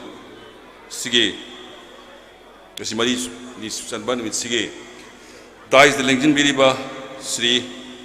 T. Sarun Kumar Singh Honorable MLA Wangai asi Sri Kiai Sibomcha Singh, Honorable MLA Lamlai asi Sri Y Sajau Singh, Honorable Chairperson, Andro Nagar Panchayat, Sri L Lukhoi Singh, Councillor, Andro Nagar Panchayat, Sri Bimol Singh, Pradhan, Yamem Grand Panchayat, Sri T.S. Manihar Singh, Pradhan, Loinana, Kaikum Nizaravan Damsigi, MLA T.S. Kumar Singh, Mang the Lingjin Vidiba, Lingjin Vidibi, Prendamadi electronic media is now sing, Puna Konjanjarakanda, Lepchari, Mahamasidi Kaikum Nucheri. Kaisu Tudokpe and I like the Mamma Habi Raduni, Adubo, Aina Kogi, Maruk, Sankumaragi, Presetova, Point Karakale. School run to Wasumagi Kendra, the man of Honazarga, quite the best school in Manipur way. Samna Mamangi, MOBC Grand Gasuma, Maton the Pangi. At the state recommend to with the Masalaga at the Hainer Rokanda Pangi. So, Koi Marup Sankumagi Tamta, a whole Kongam to Koning. Makata Zana Pineapple, see Matamada Nijang Miramba Yorm, make fruit nut, see Haimei Putok, Pidis, Mina Putok, you want Horamakanda.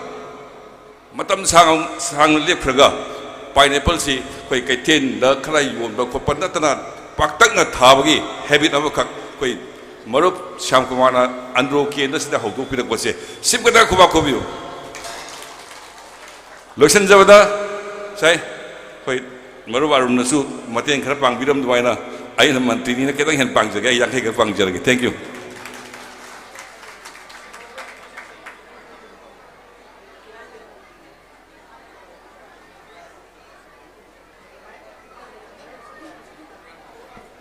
Chakachari sir. Sri Y Kemsan Singh, Nasigi Sugeski Warol Pibiram Bakidamak, Sinjalang Zariba, Singi Maketaki, Hanana, Takatpa, Pongdoksari, Hozik Utnanaba Torang Tokzakiva Togol Zagoi, Izam Rosi, Masung Mahake Party, Langwitong de Lingbirak Party Sing, Lingsin Biduna, Zagoi Togol Tobinaba, Lingsing Zari.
的姥姥，山头树姥姥，这些老。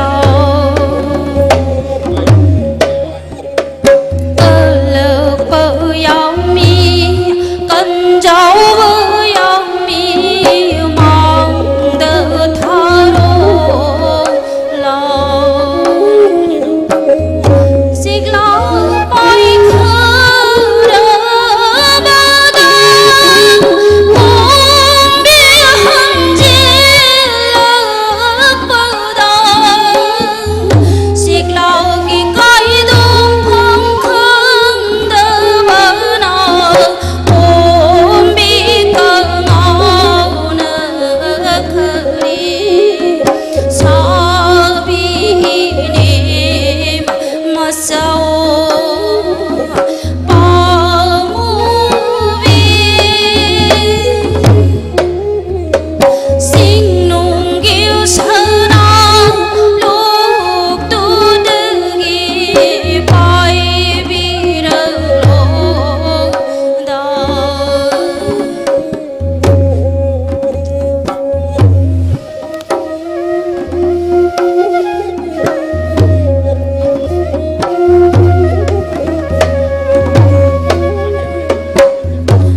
thoi karagli nungai ma pan saragli sibada thoi na harauba sibada thoi na nungai ba leibara leibani da ho leibara leibani da ho ha haya nasida ho ha haya nasida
thoi karagli nungai ma thon charagli harau ma thoi karagli nungai ma pan charagli sibuna thoi na harau ba sibuda thoi na nungai ba leibara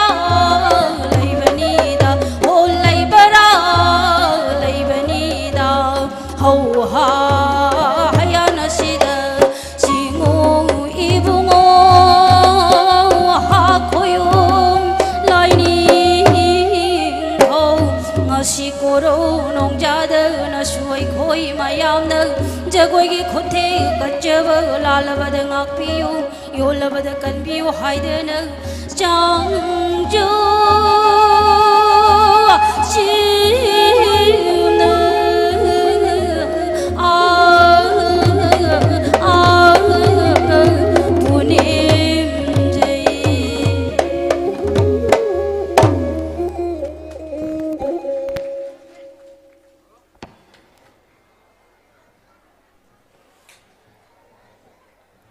थोरमसी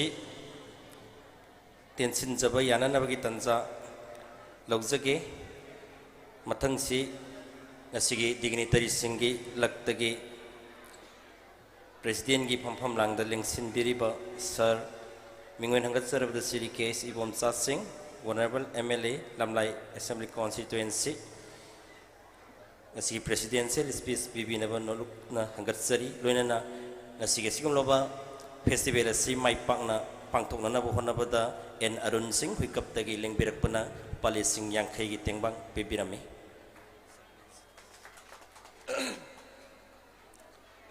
अहनबदा लमदम सिबु कोनबिरिबा इबेंधो अनिमको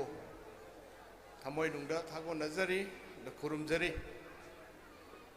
development organisation Andro केंद्र न सिनबा तरा मंगा सुबा Pineapple Festival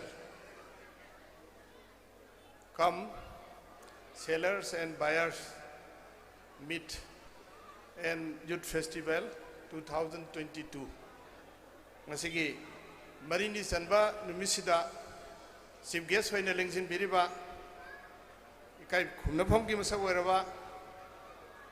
Honorable Minister Maut RD and PR aina mingoi na panjarabada Sri Y Khemsan kong no nekai khumno chari ngasiki thorom siki guest honor and election biriba koi honorable MLA LAMKHAI Assembly constituency Sri Arun busui kai khumno chari loinana koi ANDRO KENDRA dagi kayarak hanna kadana lamdam asigi amasung Manipur gi seba matam sangna tawbiraba aduga hanagi minister aduga hojiki ANDRO KENDRA gi honorable MLA aina mingoina panjarabada Sri TIS Sam Kumar Singo busui kai khumno chari loinana Sri Y Sajau Singh, Honorable Chairperson, ANDRO Naga Panchayat, Sri L Lukhoi Singh, Councillor, ANDRO Naga Panchayat, Sri S Vimol Singh, Pradhan Yambem Gram Panchayat, Sri T.I.S. Manihal Singh, Pradhan Angtha Gram Panchayat Pusu Kai Khumnu Uchari. Loinana Ngasigi Marini Suban Misida Akoigi special invitee Wena Lingsin Biriba Punamak aduga horticulture department agriculture department gi saruga biba expert official sing aduga lingsin biriba ibungo ibema punamak aduga koi gi sellers amsung buyers punamak kusukok nona ikai khumnaba usari tasengna pangthoiba festival si aina khanjabadadi yamna asanba vision amaga yauna asanba miyeng amaga yauna aduga khoigi laibak sigi socio economic id samaj gi senthumga mari leinana id samaj gi khoigi sigi farmers singi senthumgi phim phagana bahona bahibse samaj gi senthumgi phim phagana bahona bane and socio economic ki oiba adi yamna maru oiba adugumba pandam akhoi vision amaga yauna pangthokpa festival ni aina khanjai ana khoi gi Manipur da phangiba kehong gi variety sing si yamna quality leiba yam standard oiba aduga adugumba makhan gi variety sing ni haibu so khoi mayamna loina khange aduga loina na Manipur si singi lam sing si ayamna hujik se uwa yam thatna mafam se puang hangna leiba jaga se to ke mating marang kaina leire masaida akhoi sigumba festival si pangthoktana festival si pangthok pai se mayam na dum khangbire akhoi kehombu akhoi gi thariba farmers sing bu punging thogatpa moi gi market pi ne mo honaba aruga sigumba osaka se leiba ka sigi mayam na aduga akoigi malemgi leibak miyamna masak khangnaba honabudune ba khoine festival am to wana haisi aduna akoi siroli festival akoi hawdoktana matam kaya leirambado ado hawdokpa kharana hawdorokpade ngasidi international level gi festival oire aduna akoigi hojik leiriba kihomgi festival si sahi 35 subani hajik tawrisi aduna aina khanjabada hojikti ke home sisu Manipur government asu akhoi mapanda export tawduna Bharat ki state kaya dasu maruina Delhi gumba South India gi da akhoi Bengaluru adagi Madras gumba Bombay gumba city singda yamna pamnaba adugumba mafam mama makhalama hojik oire ana masi development la ise aina khanjabadadi ai singa si pangthoiba mahumda pangthoiba festival sigi na achoba contribution ama pi haibada ai pimen ba haimen ba thoidra haibase ai thamjani aduna hoji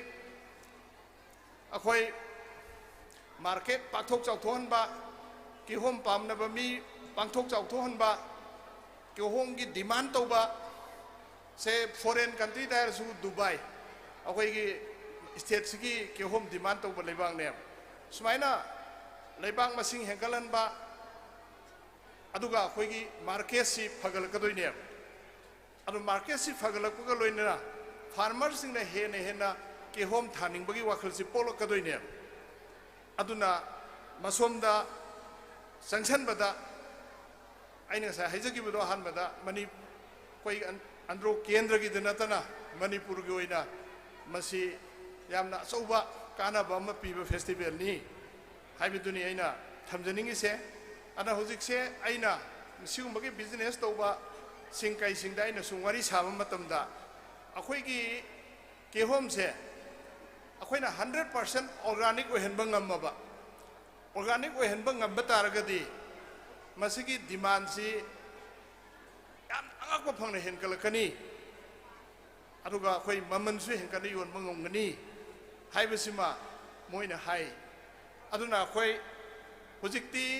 अयाम्बा चानाबा चिंजाक इंसांग नापी पुनमक्सी अखोई Russian की अखोई हार सिंग सिजनबा तिलहाग हिदाक सिजनबा कैदोबा मयामसिना अखोई अदुकी मतिक हक्चांग सोहले बिस अखोई मयामना खंगे हुजिक से hospital का से चटपदाबा अंतैबा नहादगिना हंदैना अंगकपा फंगना हॉस्पिटल से तो पैबिजानि कीजानि ngasi maksuai ayukta rims hospital chacharame madudusu lehobo mi meyam do kainone na khalle armase ayamana chinjak taine je koi khange aduna yare khaidi akoina organic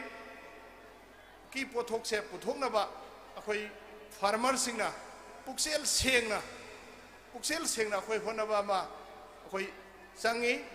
haina ai khali aduna akoi MLA singi maraktasu karmai tawraga organic ki pothok se akoi gi injang napi thariba kaidoriba mayam se masigi mabungning kamai thoga kadage gaibe se koi wari kana sanaba hawi aidi moina organic ki we pothok se puthokna ba hona ba da moina maduda thadaba labor adagi paisa kai gi mayam du sangna honar kanda foreign yonba kanda अतई अतोपा Russian की करीगी हार कईदोबो मयाम सिजनरगा पुथोरको पोतुगा ममन जमाना तारदी सगी organic की पोथोक से पुथोकनिंगोय अदोइतादी organic की असेंगबो पोथोक पुथोइबसिंग से करमाइ तौना अखोई ममन हेना सिलहनगदगे गायबगासी अदुंबगासु अखोई वारी सानै अदुना अखोई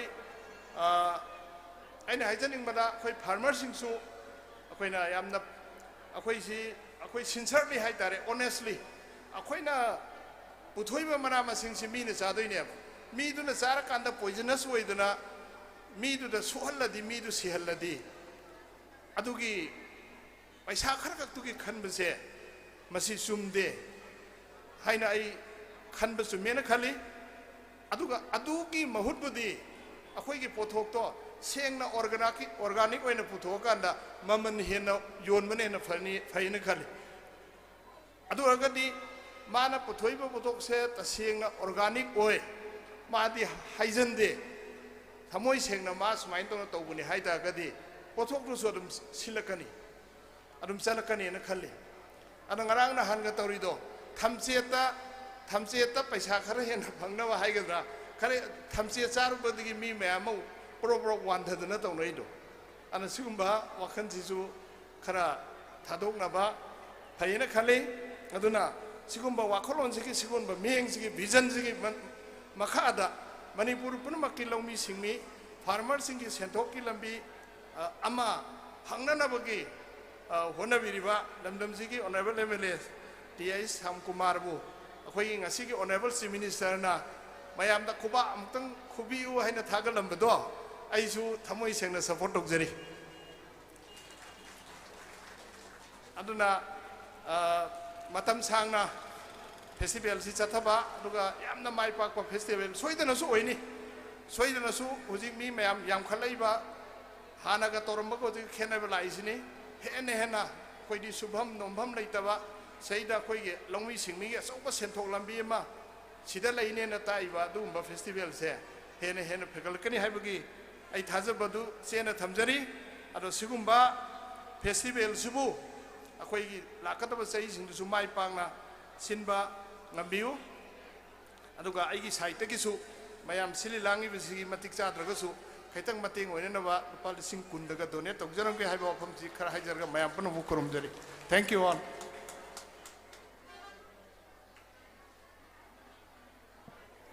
Thank you, sir. Presidential speech PB Bagalwina na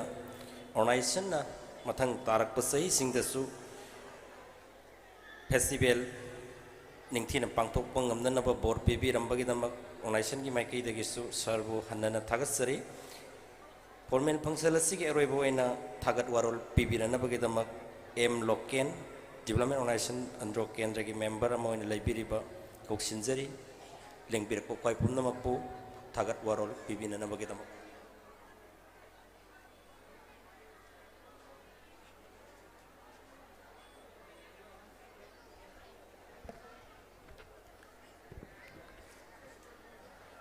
pumna makpu ahan mamakta da ikok non na khurum jari ngasi July gi tang mari Taramanga Raksuba Pineapple Festival, Come Sailors and Buyers Meet and Youth Festival gi Marini Chanbanu Metasida Nasigi formal function da Atoiba Mitung Len Oina Lengsin Binana Bagitama Kaiseru, but they saga chin Makayabu Kaitok Piduna Matamchana Leng Birakuna Nasigi Marini Chanbanu Miti function Asibu Toidok Hendok Namasak Tohan Bidama Tuan biduna lengsin biki bai kai khumna jariba mingoi na hangkat jarabada Sri Y Khemchan Honorable Minister Mahut RDNPR Manipur Wahan Mamaktada Development Organization ANDRO KENDRA gi mai kai dagi ngasi gi thorama sisaruk yabi bagi damak hainingai laitana thagat jabadu phongdok jari makata jarak poina ngasi gi thoram mapu oina lengsin biki ba thoidok kendoni kai khumna bada matik charaba Honorable MLA Lamnai AC Ming oina hangat jarabada Sri KH Ibomcha Singha isaga sin mathogai kaya bu kai thok piduna ngasi gi thoram masi yaw daba yadi khanduna lengbirakpa masung apung phan bibagi damakta organization gi mai kai degi hainingai leitana thagat jabadu phongdok chari loina ngasi gi guest of honors oina lengsin biba khwai gi manungda ahan bamakta da kai khumna jariba Honorable MLA Wangkhai AC Ming oina hangat jarabada Sri T.S. Arun Kumar Singh Ngasigi Thauram Asibu Lengbiraktuna Mapung Phan Beba Machung Sruk Yabi Bagi Damak Organization Gi Maikai Dagi Hainingai Leitana Thagat Jabadu Phongdok Chari Loinana Guest of Honors Ki Pampam Lang Da Lengsin Bikiba Sri L. Lukhoi Singh Mingoin Hangat Jarabada Councillor ANDRO Nagar Panchayat Loinana Sri S. Bimal Singh Pradhan Yambem Gram Panchayat Sri T.H. Manihal Singh Pradhan Angtha Gram Panchayat Pusu Ngasigi Guest of Honor Gi Pampam Lang Da Lengshin Biduna Thauram Masibu Mapung Phan Bibagi Damakta Organization Gi Maikai Dagi Hainingai Leitana Thagat Jabadu Phongdok Chari Loinana Mela Asibu Hek Haubadagi Ngasi Chahi 15 Suna Pangthorak Pasida Chauba Thodang Loduna Kadaida Soiki Kadagi Haidana Hiram Kuding Makki Miyeng Thambiduna Awat Kuding Momenkat Biriba Ngasi Maksu Thoram Masida Saruk Yabiriba Kai Khumna Jariba Kendra Sigi MLA Kai Khumna Jariba Mingoin Hangat Jarabada Sri T.S. Syam Kumar Yam Babusunga Sigi Organization Gi Maikai Digi Hainingai Leitana Thagat Jabadu Phongdok Chari Loina Ngasi Lomi Singhi Khanbiduna Amasung Thoram Masibu Thoidok Hendok Namapung Phan Biramba Expert Oina Lengbira Amba Dr. Latika Horticulture Assistant, Directorate of Horticulture and Soil Conservation, Loinana Dr. Akoizam Somorzit, Agri Officer, Horticulture and Soil Conservation, Busungasi Mamal Yamlaba, Lomi Singda, Gyan Loksing Pibi Rambaki Damakta, Organization Gi Maikai Dagi Hainingai Leitana Thagat Jabadu Phongdok Chari, Loinana Ngasigi Marini Chanbanu Mitki Thauram Masibu Pung Phan Biriba, Kendra Sigi Amadi Manipur Gi Mafam Kaya Dagi Lengbirakuna, Ngasigi Thauram Masa Saruk Yabiriba, Lengbirakpa Khwai Punamak Pusu, Development Organization Gi Maikai Dagi Hainingai Leitana Thagat Jabadu Phongdok Chari Loinana Media Fraternity Gi Lengbirakliba Khwai Pumnamak लोइना live streaming तौदुना YouTube channel सिंग संदोकपिदुना पृथ्वी के अमदि state सिगी national सिगी मफम खुदिंग मक्ता योहंदुना उहनबिरिबा पौनी टीवी बुसु ऑर्गेनाइजेशन की माइकैदगी हन्ना हन्ना थागतचबदु फोंदोकचबग लोइना नंगासिगी फॉर्मल फंक्शन की बोर्ड ऑफ थैंक्स मतंग सॉल्यूशन सरी पुनमक पुखरम जरी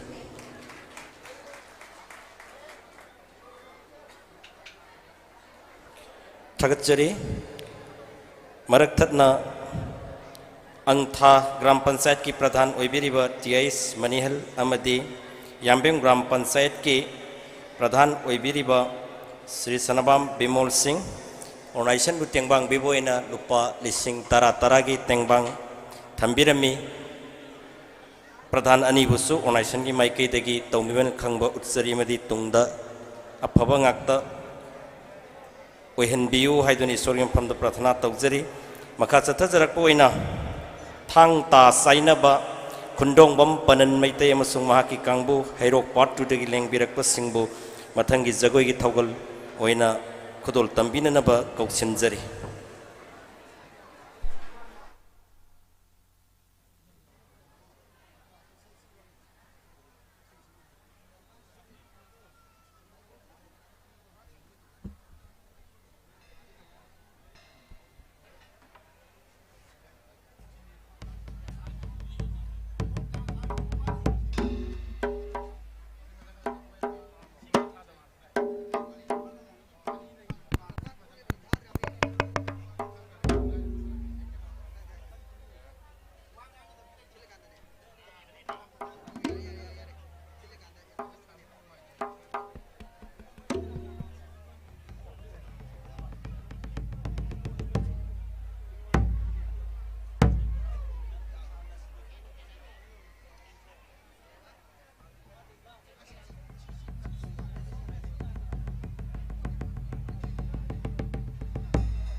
ꯈꯣꯏꯅ ꯈꯤꯡꯌꯥꯅ ꯊꯥꯡꯕꯜꯅ ꯍꯔꯥꯎꯔꯦ ꯍꯔꯥꯎꯔꯦ ꯁꯤꯕꯨ ꯈꯣꯏꯅ ꯍꯔꯥꯎꯕ ꯁꯤꯕꯨ ꯈꯣꯏꯅ ꯍꯔꯥꯎꯕ ꯂꯩꯕꯅ ꯂꯩꯕꯅꯤꯗ ꯂꯩꯕꯅ ꯂꯩꯕꯅꯤꯗ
Halo, halo.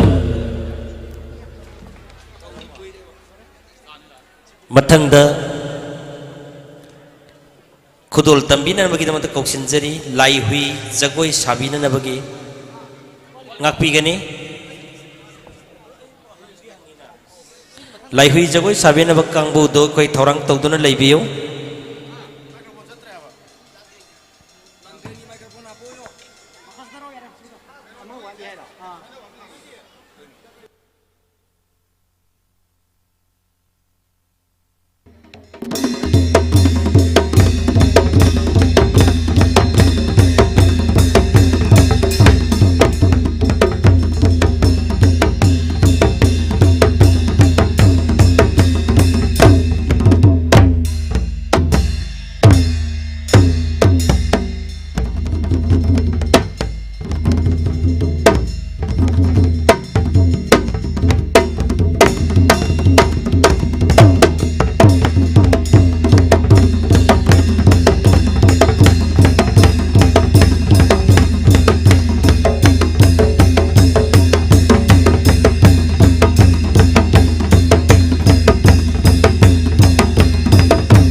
कौशिनजरी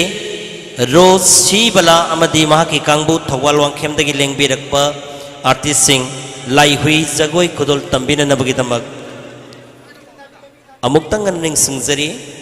लाई हुई जगोई खुदोल तंबिननबगिदमक रोसी बला अमदी महाकी कांगबु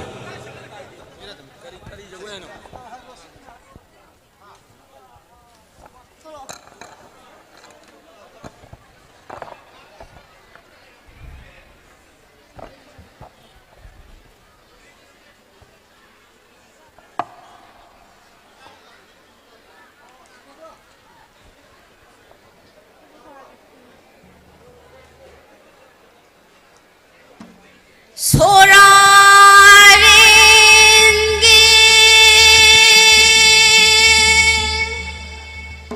레이팍다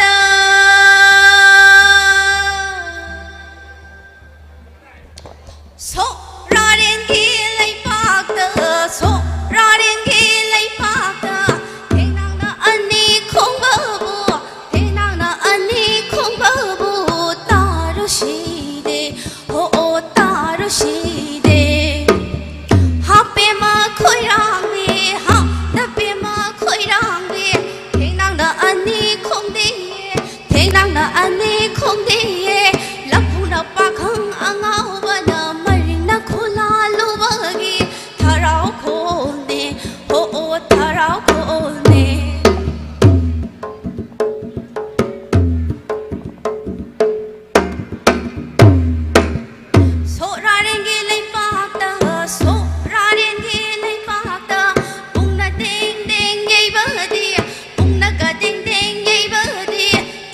समझे लो लंबा सो खंगदरे दे हानिंगोन खोइरांगे हा दनिंगोन खोइरांगे लेकाइदगे समझे को लेकाइदगे समझे को वाइदो ना हाला ओ ओ वाइदो ना हाला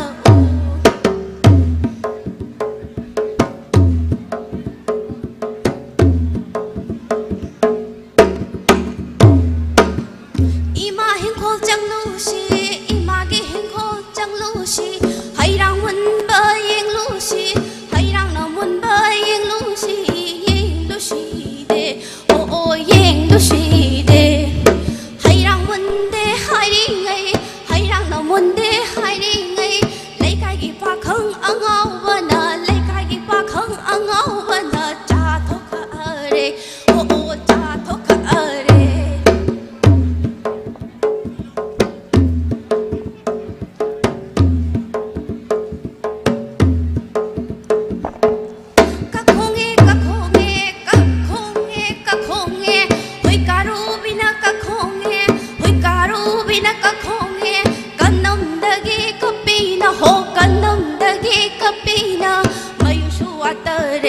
हो ओ मयुषु वातरे हो ओ मयुषु वातरे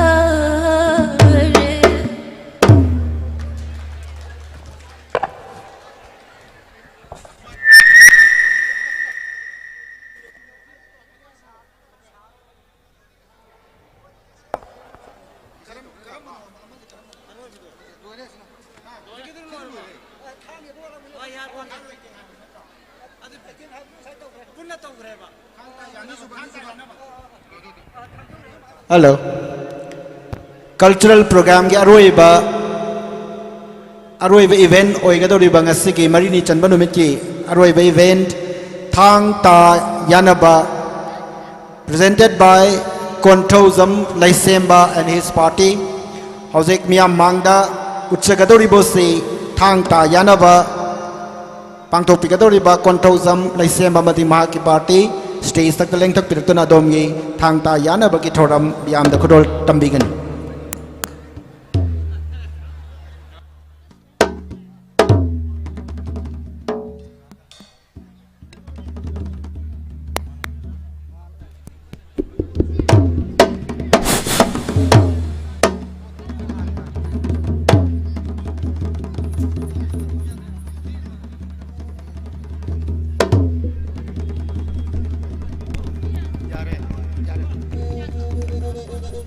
यारे बा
Halo.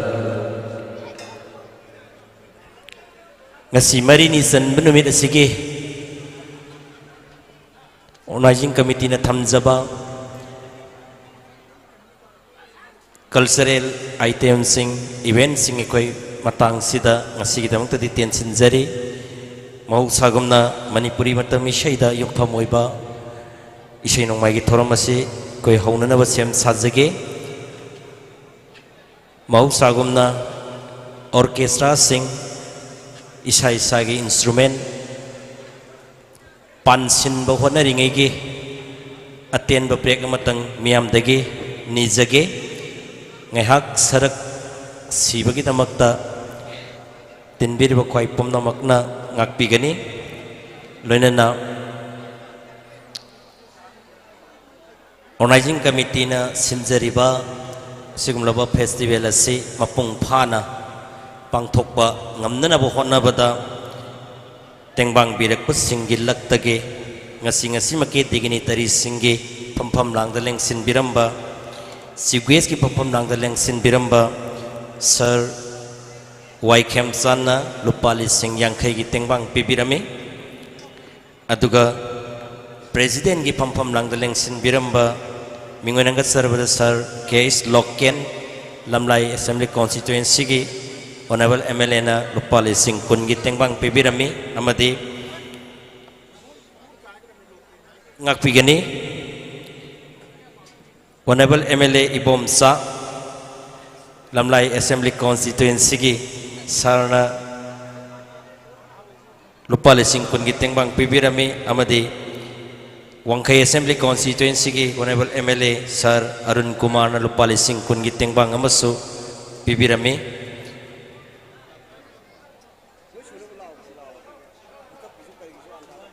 aduga amuktanga hana suning singjage TIS Manihal Pradhan Angtha Gram Panchayat Lupali Singh Taragi Tengbang Pibirami Sanabam Bimol Singh Pradhan Yambem Gram Panchayat Lupali Singh Taragi Tengbang Pibirami amadi huikap tagi lengbirakba aigiyamba Nongthonbam Arun Lupali Singh Yangkai Tengbang Pibirami Tengbang Biramba Khwai Pumnamakpo Organization gi Maikai Dagisu Nongkai Laitana Thagat Pongdok Sabakalina Tobiman Kangbo Utsari Amadi Tungi Punsida Yai Pavatamak Oibiu Isorgi Pamda Tonizari Poni TV na makhal mathel gi thoram sing sandukna miyam gi seba tawzari masida hena mai pak na bagi damma Poni TV gi YouTube channel amadi Facebook page ta like amadi subscribe tawbilo loina na MCTV gi channel number 988 amadi IS Kong gi channel number 142 da miyam na meeting tabiduna mapung faba channel ama ohenbiu hena mai pak channel nama oina bagi damma Poni TV gi contact number 9362511004 da contact tawbilo Makada pijariba contact number natraga email asida miyamna suggestion pibirakna ba harjari miyamgi suggestion bu khawramna maijari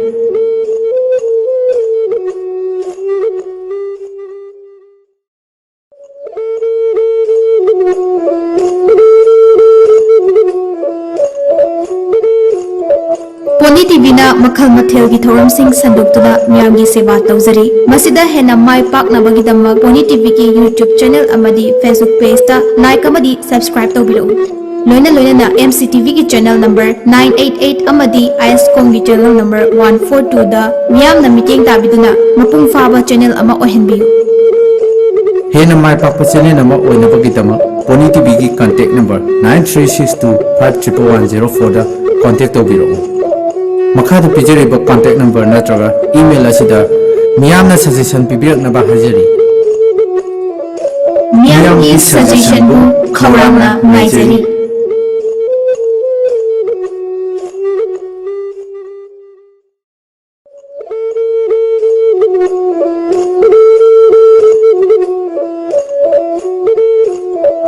Poni TV na makhal mathel gi thoram sing sandukna miyam gi seba tawzari masida hena mai pak na bagi damma Poni TV gi YouTube channel amadi Facebook page ta like amadi subscribe tawbilo loina na MCTV gi channel number 988 amadi IS Kong gi channel number 142 da miyam na meeting tabiduna mapung faba channel ama ohenbiu hena mai pak channel nama oina bagi damma Poni TV gi contact number 9362511004 da contact tawbilo Makada pijariba contact number natraga email asida miyamna suggestion pibirakna ba harjari miyamgi suggestion bu khawramna maijari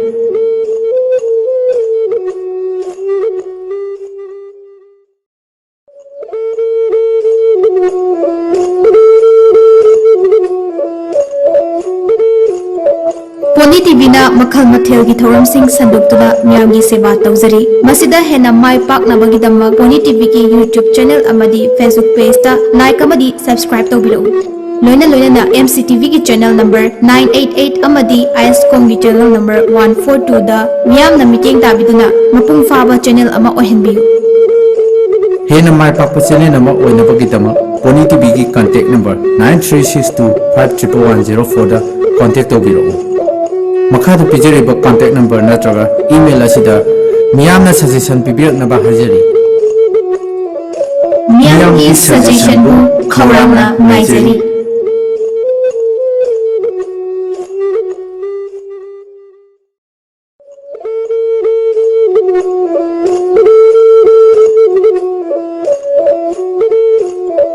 Poni TV na makhal mathel gi thoram sing sandukna miyam gi seba tawzari masida hena mai pak na bagi damma Poni TV gi YouTube channel amadi Facebook page ta like amadi subscribe tawbilo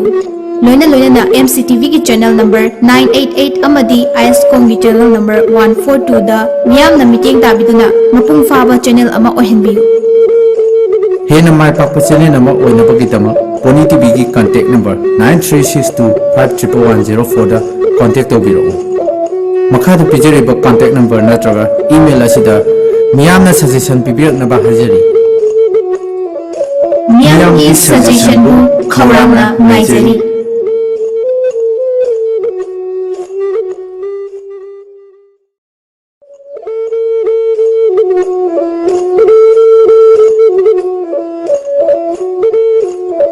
pony ꯇꯤꯚꯤꯅ ꯃꯈꯜ ꯃꯊꯦꯜꯒꯤ ꯊꯧꯔꯝꯁꯤꯡ ꯁꯟꯗꯣꯛꯇꯨꯅ ꯃꯤꯌꯥꯝꯒꯤ ꯁꯦꯕꯥ ꯇꯧꯖꯔꯤ ꯃꯁꯤꯗ ꯍꯦꯟꯅ ꯃꯥꯏ ꯄꯥꯛꯅꯕꯒꯤꯗꯃꯛ pony ꯇꯤꯚꯤꯒꯤ YouTube channel ꯑꯃꯗꯤ Facebook ꯄꯦꯖꯇ ꯂꯥꯏꯛ ꯑꯃꯗꯤ ꯁꯕꯁꯀ꯭ꯔꯥꯏꯕ ꯇꯧꯕꯤꯔꯛꯎ ꯂꯣꯏꯅꯅ MCTVꯒꯤ ꯆꯦꯅꯦल ꯅꯝꯕꯔ 988 ꯑꯃꯗꯤ ISCOMꯒꯤ ꯆꯦꯅꯦल ꯅꯝꯕꯔ 142ꯗ ꯃꯤꯌꯥꯝꯅ ꯃꯤꯠꯌꯦꯡ ꯇꯥꯕꯤꯗꯨꯅ ꯃꯄꯨꯡ ꯐꯥꯕ ꯆꯦꯅꯦल ꯑꯃ ꯑꯣꯏꯍꯟꯕꯤꯌꯨ ꯍꯦꯟꯅ ꯃꯥꯏ ꯄꯥꯛꯄ ꯆꯦꯅꯦꯜ ꯑꯃ ꯑꯣꯏꯅꯕꯒꯤꯗꯃꯛ ꯄꯣꯅꯤ ꯇꯤꯚꯤꯒꯤ ꯀꯟꯇꯦꯛ ꯅꯝꯕꯔ 9362511104ꯗ ꯀꯟꯇꯦꯛ ꯇꯧꯕꯤꯔꯛꯎ ꯃꯈꯥꯗ ꯄꯤꯖꯔꯤꯕ ꯀꯟꯇꯦꯛ ꯅꯝꯕꯔ ꯅꯠꯇ꯭ꯔꯒ ꯏꯃꯦꯜ ꯑꯁꯤꯗ ꯃꯤꯌꯥꯝꯅ ꯁꯖꯦꯁꯟ ꯄꯤꯕꯤꯔꯛꯅꯕ ꯍꯥꯏꯖꯔꯤ ꯃꯤꯌꯥꯝꯒꯤ ꯁꯖꯦꯁꯟꯕꯨ ꯈꯧꯔꯥꯡꯅ ꯉꯥꯏꯖꯔꯤ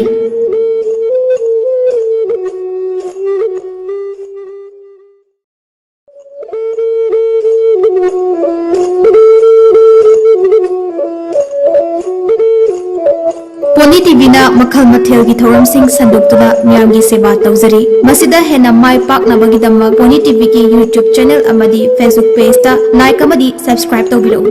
ꯂꯣꯏꯅꯅ MCTVꯒꯤ ꯆꯦꯅꯦल ꯅꯝꯕꯔ 988 ꯑꯃꯗꯤ ISCOMꯒꯤ ꯆꯦꯅꯦल ꯅꯝꯕꯔ 142ꯗ ꯃꯤꯌꯥꯝꯅ ꯃꯤꯠꯌꯦꯡ ꯇꯥꯕꯤꯗꯨꯅ ꯃꯄꯨꯡ ꯐꯥꯕ ꯆꯦꯅꯦल ꯑꯃ ꯑꯣꯏꯍꯟꯕꯤꯌꯨ ꯍꯦꯟꯅ ꯃꯥꯏ ꯄꯥꯛꯄ ꯆꯦꯅꯦꯜ ꯑꯃ ꯑꯣꯏꯅꯕꯒꯤꯗꯃꯛ ꯄꯣꯅꯤ ꯇꯤꯚꯤꯒꯤ ꯀꯟꯇꯦꯛ ꯅꯝꯕꯔ 9362511104ꯗ ꯀꯟꯇꯦꯛ ꯇꯧꯕꯤꯔꯛꯎ ꯃꯈꯥꯗ ꯄꯤꯖꯔꯤꯕ ꯀꯟꯇꯦꯛ ꯅꯝꯕꯔ ꯅꯠꯇ꯭ꯔꯒ ꯏꯃꯦꯜ ꯑꯁꯤꯗ ꯃꯤꯌꯥꯝꯅ ꯁꯖꯦꯁꯟ ꯄꯤꯕꯤꯔꯛꯅꯕ ꯍꯥꯏꯖꯔꯤ ꯃꯤꯌꯥꯝꯒꯤ ꯁꯖꯦꯁꯟꯕꯨ ꯈꯧꯔꯥꯡꯅ ꯉꯥꯏꯖꯔꯤ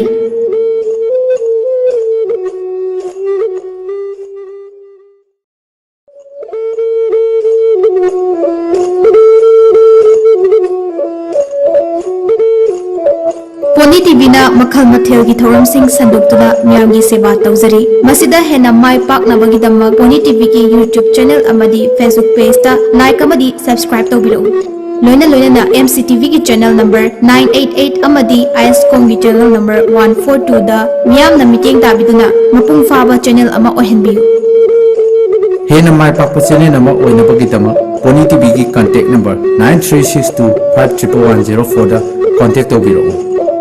मखाद पिजरेबा कांटेक्ट नंबर नत्रगा ईमेल असिदा मियामना सजेशन पिबिरकनबा हाजरी मियामगी सजेशन बु खौरांगना नायजरी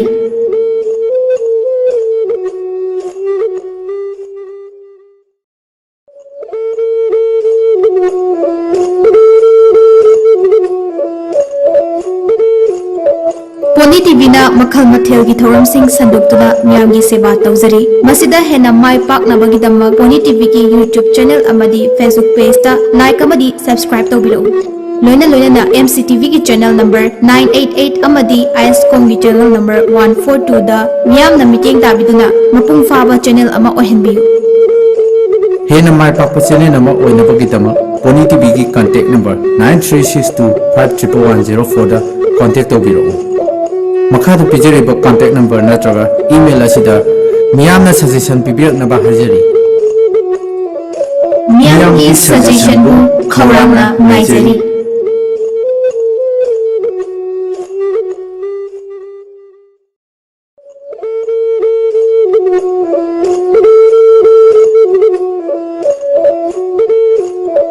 पोनी टीवीना मखल मथेल की थौरम सिंह संदुक्तुना मियामगी सेवा तौजरी मसिदा हेना माय पाकनबगिदमा पोनी टीवी की यूट्यूब चैनल अमदी फेसबुक पेज ता लाइक अमदी सब्सक्राइब तौबिरउ लोइना MCTV की चैनल नंबर 988 अमदी ISCOM की चैनल नंबर 142 दा मियामना मिटेंग ताबिदुना मपुंग फाबा चैनल अमा ओहनबियु हेन माय पाकपा चैनल अमा ओइनबगिदमा पोनी टीवी की कांटेक्ट नंबर 9362511104 दा कांटेक्ट तौबिरउ मखाद पिजरेबा कांटेक्ट नंबर नत्रगा ईमेल असिदा मियामना सजेशन पिबिरकनबा हाजरी मियामगी सजेशन बु खौरांगना नायजरी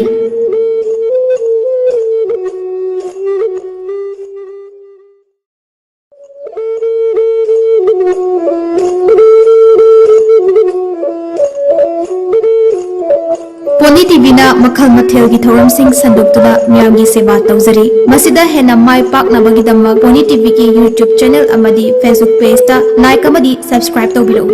loina na MCTV ki channel number 988 amadi ISCOM gi channel number 142 da miyam na meeting tabiduna mapung faba channel ama ohenbiyu hena mai pak channel nama oina bagi damma Pony TV ki contact number 9362511104 da contact tawbiro Makada pijari ba contact number natraga email asida miyamna suggestion pibirak na ba harjari miyam gi suggestion bu khawramna ngaijari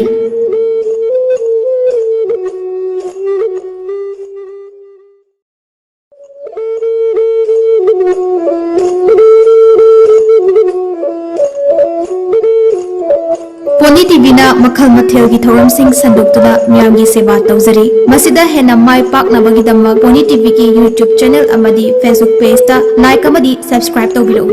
loina na MCTV ki channel number 988 amadi ISCOM gi channel number 142 da miyam na meeting tabiduna mapung faba channel ama ohenbiyu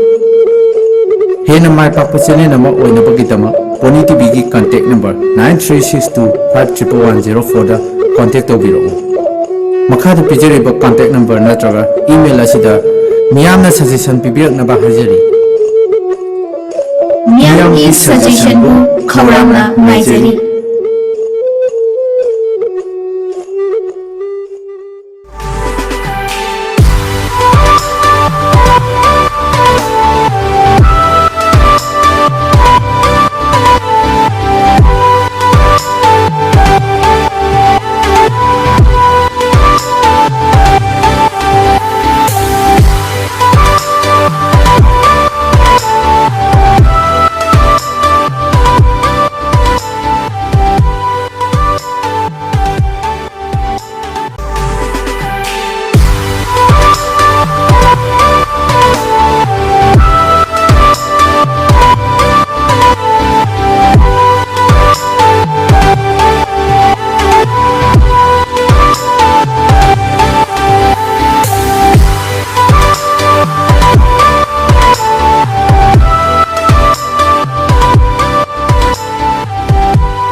UGC na approved Tauraba Sivalik Institute of Paramedical Technology Chandigarh CPET amadi Saraswati Group of College da Nursing Paramedical Pharmacy Physiotherapy na chingba tambiningba singna admission tawbiba yaragani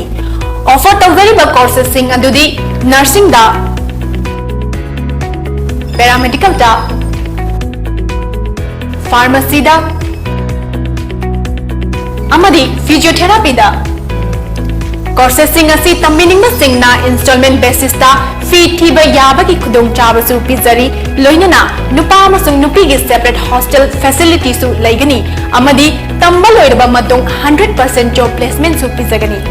akaknaba set ni last date of admission na July 31st ni akupa marol gi damak aikhoi gi mobile number 9915337280 amadi 9501189248 ta call tawiro UGC na approved Tauraba Sivalik Institute of Paramedical Technology Chandigarh CPET amadi Saraswati Group of College da Nursing Paramedical Pharmacy Physiotherapy na chingba tambiningba singna admission tawbiba yaragani offer tawgariba courses sing adudi nursing da paramedical da pharmacy da amadi physiotherapy da courses sing asi tambiningba singna installment basis ta fee thiba yabagi khudong chabasu pizari loinana nupa amasung nupi gi separate hostel facility su laigani amadi tambal loiraba matung 100% job placement su pizagani akaknaba set ni last date of admission na July 31st ni akupa marol gi damak aikhoi gi mobile number 9915337280 amadi 9501189248 ta call tawiro UGC na approved Tauraba Sivalik Institute of Paramedical Technology Chandigarh CPET amadi Saraswati Group of College da Nursing, Paramedical, Pharmacy, Physiotherapy na chingba tambiningba singna admission tawbiba yaragani. Offer tawzariba courses sing adudi Nursing da, Paramedical da, Pharmacy da, amadi Physiotherapy da. Courses sing asi tambiningba singna installment basis da fee thiba yabagi khudong chabasu pizari loinana nupa amasung nupi gi separate hostel facility su laigani amadi tamba loiraba madong 100% job placement su pizagani. Akak naba set ni last date of admission na July 31st ni. Akupa marol gi damak aikoi gi mobile number 9915337280 amadi 9501189248 ta call tawiro.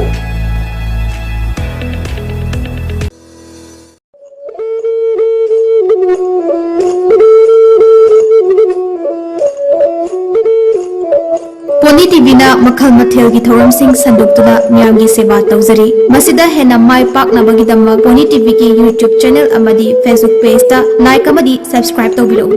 loina na MCTV ki channel number 988 amadi ISCOM ki channel number 142 da miyam na meeting tabiduna mapung faba channel ama ohenbiyu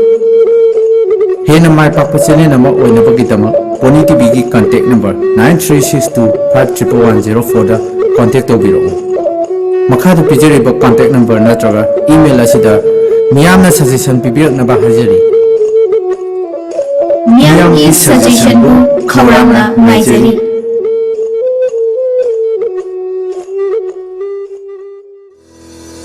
UGC na approved Tauraba Sivalik Institute of Paramedical Technology Chandigarh CPET amadi Saraswati Group of College da Nursing, Paramedical, Pharmacy, Physiotherapy na chingba tambiningba singna admission tawbiba yaragani.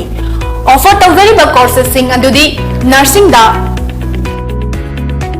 Paramedical da, Pharmacy da, amadi Physiotherapy da. Courses sing asi tambiningba singna installment basis da fee thiba yabagi khudong chabasu pizari loinana nupa amasung nupi gi separate hostel facility su laigani amadi tamba loiraba madong 100% job placement su pizagani. Akak naba set ni last date of admission na July 31st ni. Akupa marol gi damak aikoi gi mobile number 9915337280 amadi 9501189248 ta call tawiro.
Hello, check.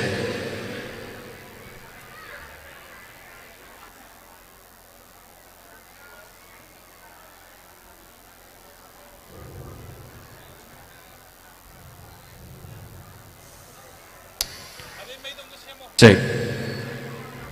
Agasari. Hujikti sigi pangthok sariba nuwairaba taraga manga suba state level final festival gi Marini Sanbagi Nomidang Wairong Ginoiraba, Sino Magi Torum Se, Hovagi Tanzado, Lozige, Loina Lengsin Biriba, Festival Sibu Yang Balak Biriba, was a like Grum Pang Sinau, Quaipno Putaram Noxeri, Kongnon Krumzeri, Loina Sige, Noiraba, Sino Magi Torum Sige, Hovagi Horen Loy Fauba, Isegi, Surgi Tawai, Haksang, Happy Godoriba, Nasigi, Lexin Biriba, Orchestra Group. Rup ra khubak hauna khubigani mayam na taram nok pigani thagasri loina ngasigi nuairaba sound amadi ngasigi fazarable light kudol tambiriba IPS sound amadi light yari pok angtha khubak hauna khubigani loina ngasigi pangthok seriba sumlaba festival asibu malem sinbathungna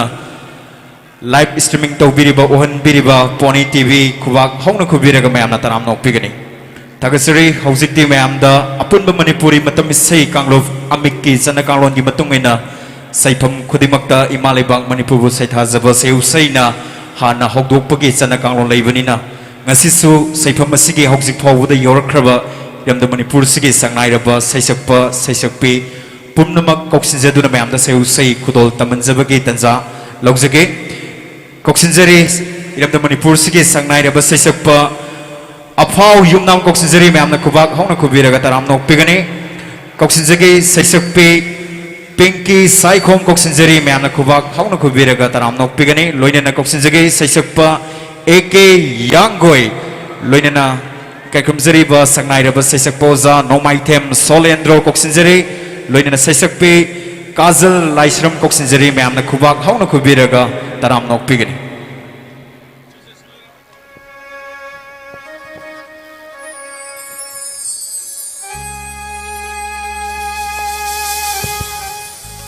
Check.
Na pari na muni magtabu kan biyone ima pangjadrava na pari namumni khurai lana sai sakjari wangkhai lana sai damjari ngasai kurau numitta pangjadrava na pari namumna taragi thaugal thangjabadi lalabade ngakpi yoyolabada kanbi oidana chong chimne punim jari palshi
vi imani Jinglon mapal na kunsibiri Manipur to vi imani Jinglon mapal na kunsibiri Jumi kami di hormani Buruk kaya di kunda fani Jagroi say sarabara Sabto nagpanam Manipur, Manipur, Manipur, Manipur, Manipur, Manipur, Manipur, Manipur, Manipur, Manipur, Manipur, Manipur.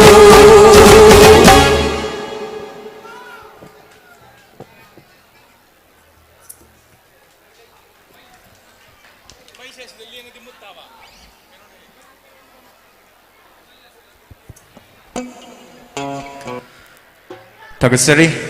Sei Kudol Tambiramba Iram Manipur Sigi Saknairaba Seisakpa Seisakpi Punamak Tagasari Mayamna Kubak Hauna Kubigani Loina Makatarakpa Sei Kya Kudol Tambinaba Hanba Seisakpo in a Coxinzage Iram Manipur Sigi Saknairaba Seisakpa Loinanas Saknairaba music composer Maso Oiriba one and only Mr. Apau Coxinzari Kubak Hauna Kubigataram no Pigni.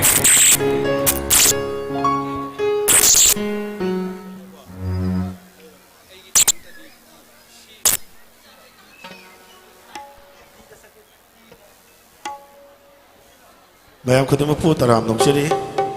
yam kuina chahi amani le pura butungda amuk mayam munazaba phangpagi haini ai litana thaka chiri karangana laksabani mamang ai sungan ngana hawe na do isai ji yam sakpang amoi do ai lai ho hugal e hosi kanna do sai amani da lo tam jage isha se dik pom yausal le aina saksaki ba isai sing manung ge yam galinge matamda aina saksaki ba isai maka kudo tam jage tawse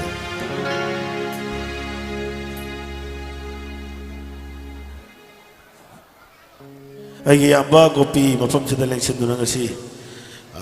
lakpiri yamba gopi da ina isai sida digi tujari agi yam alim perata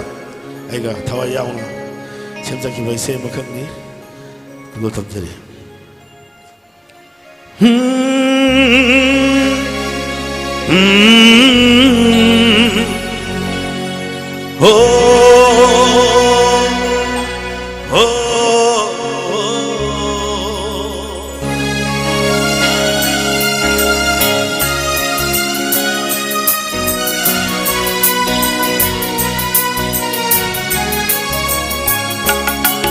Aiki dinantani Aiki dinantani Mapo kuding Tungna baichena Tam khabasu Aiki dinantani Mapo kuding Tungna baichena Tam khabasu Bukning mi pai sao mali Bukning mi pai sao mali Hingli bakun si se nang nagini Aigi dinantani Mapo kuding Tungna bai ichena Tam khabasu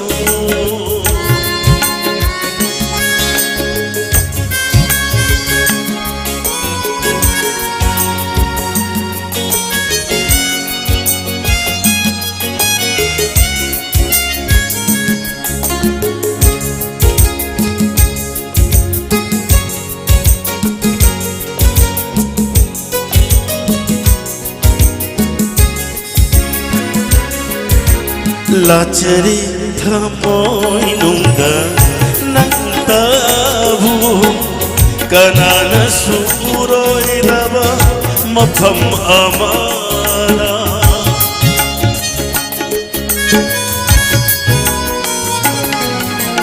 Leijaning numit kuding Yengjaningi nungsi sakdam imitsina ay tagi oy hanbiyo punsi seba matolong na taujage ay tagi oy hanbiyo punsi seba matolong na taujage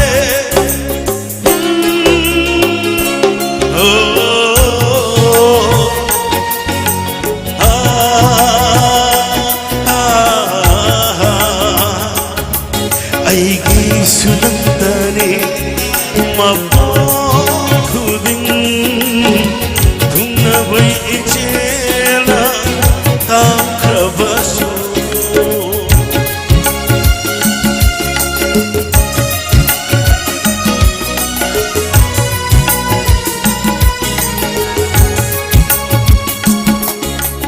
nangi nakutuna Lengbiu ang ubang mundo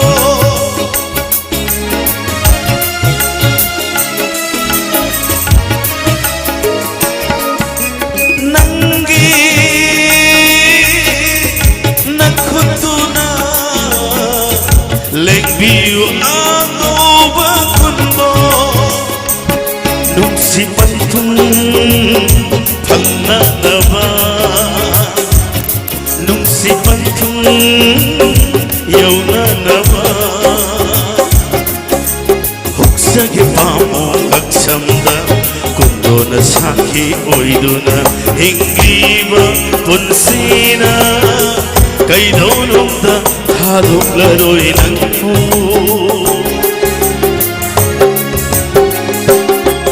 Ay ginagtani mapakuding bay ichela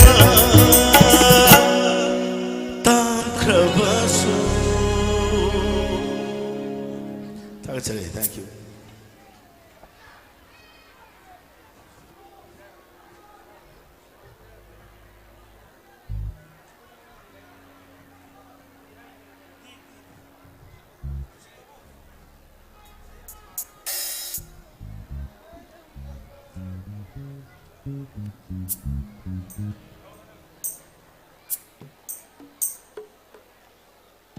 Sinbilang pipita yam sauna thugai lori ba voluntary chin nau singna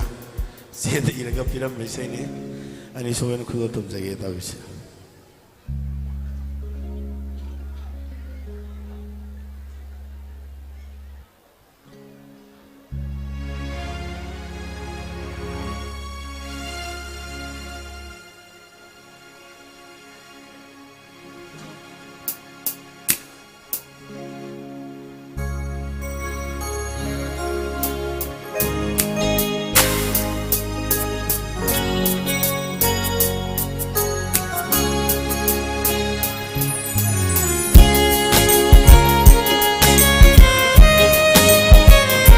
Rubragi teman mayam lagi nungsiba kuam tadi jadi please. Agak jadi, thank you very much.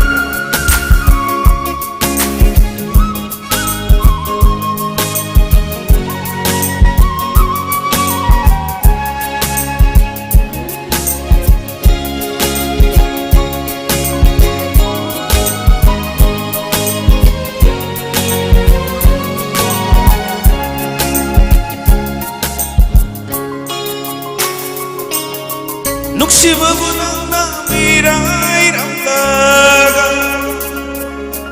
Apa magiwakal danong na sakrabi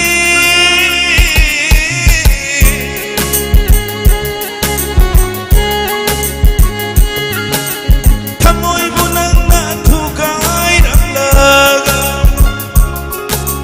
Inakon may wakal danong na laikrabi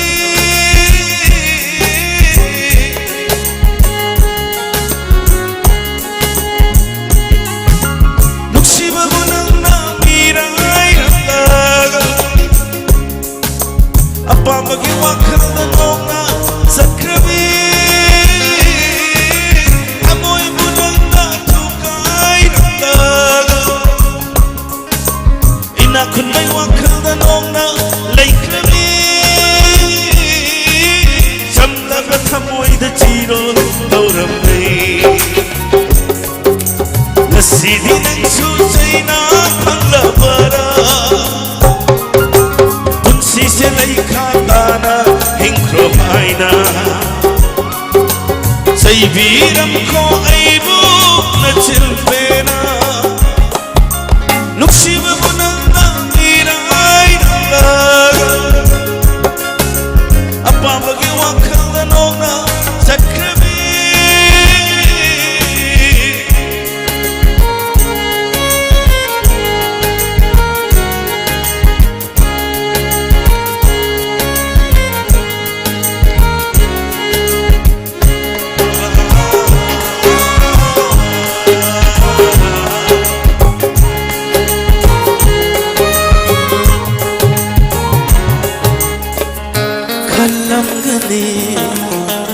ನನ್ನ ಬುದ್ಧಿ ಐಸೆ ಮತ್ತಿಕ್ಷಾದೆ ಹಾಯ್ನ ಕಲಂಗನಿ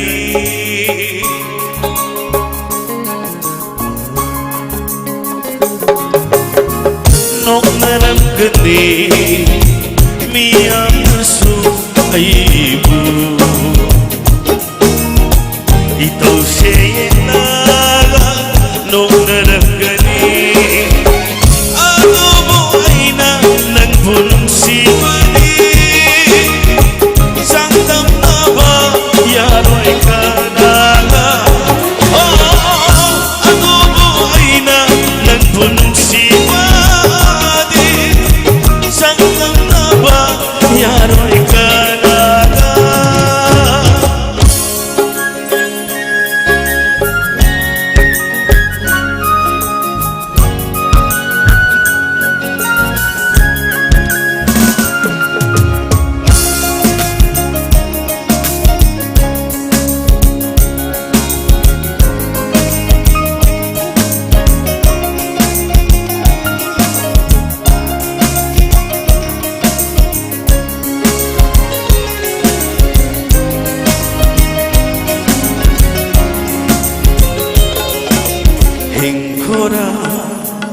aibu minong may sangayase kanduna aibu aso hingkora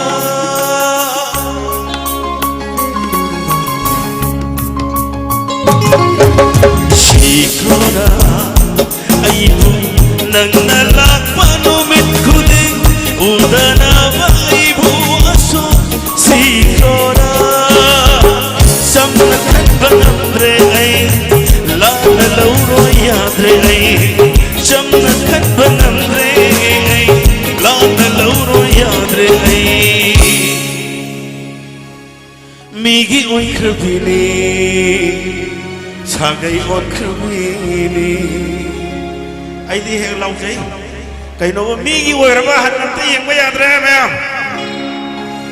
luksi ba bunang na mirai namdaga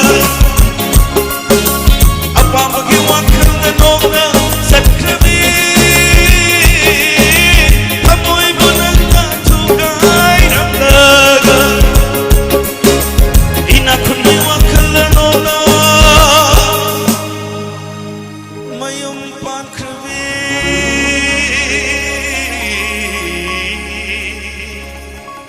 thank you saya matang saksaya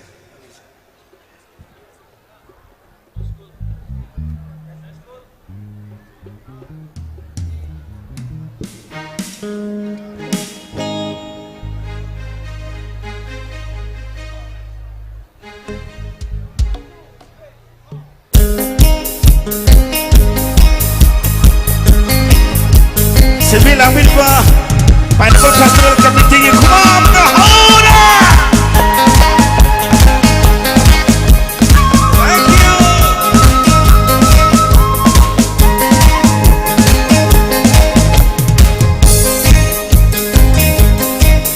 Na koi khung ke thonga gani aina nang big jama. Na koi khung ke khung jindani aina nang bungai jama. Koi kul ke thongani aina nak big jaba koi kul ke thongani aina nak bungai jaba kasam kul ki ichalu ai mai nang ka tele kasam kul ki ichalu ai mai nang ka tele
Lumnak sangai Onduna langka Mai tay chizon Lai teglani Harau bagi Lai kumayaya Nang jagoy Makung simbalo Emsin Pinayendani Ning Torel Kisangoni Ning Torel Kisangoni Mamay na keke Mamay na keke Mamay na keke Mamay na keke Mamay na keke Laupati Tangaw ba Sagot tong silaw Oh tangaw ba Sagot tong silaw Oh ya ya Oh ya Oh ya ya ya ya Ay na sagoy Makuting na Kaputi layo Mayay na Ay tahta sagoy Teparo Miyaman na Sompang Taro Ikay jay Ay di ang taro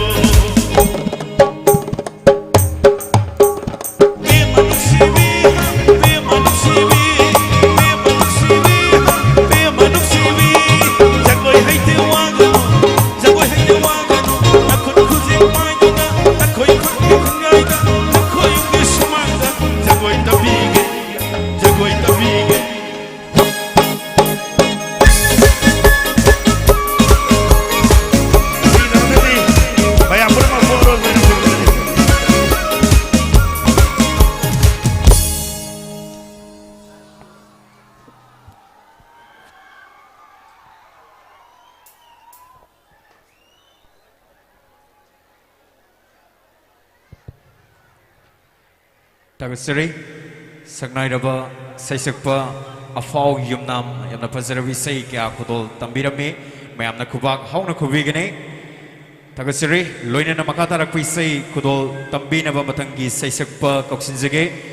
iram da Manipur sige, sagnay raba, saysagpa loyna na lengsin biriba kway punamang na kaurang na ngay riba,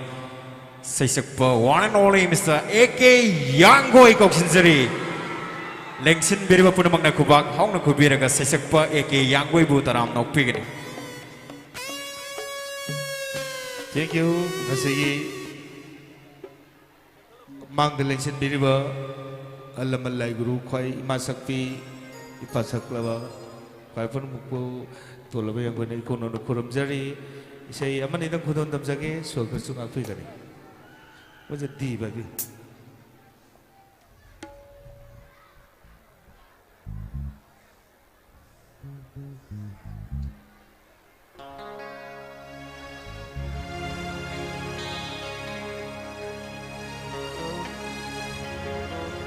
Saino lagta nuragi narungali dakhelai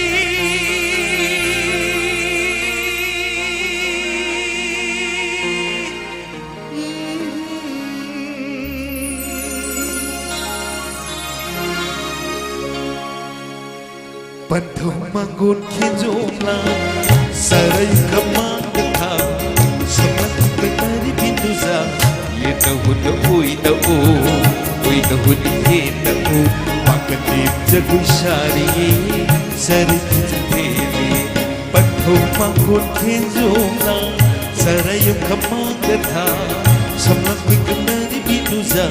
ye tahu na ui na he na Jago sari, sari pili, Panthau manggon khenjomla.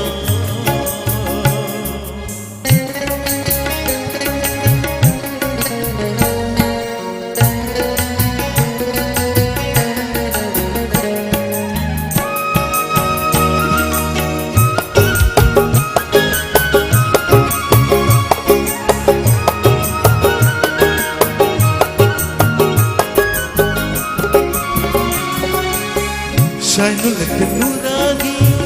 narungal dakhelai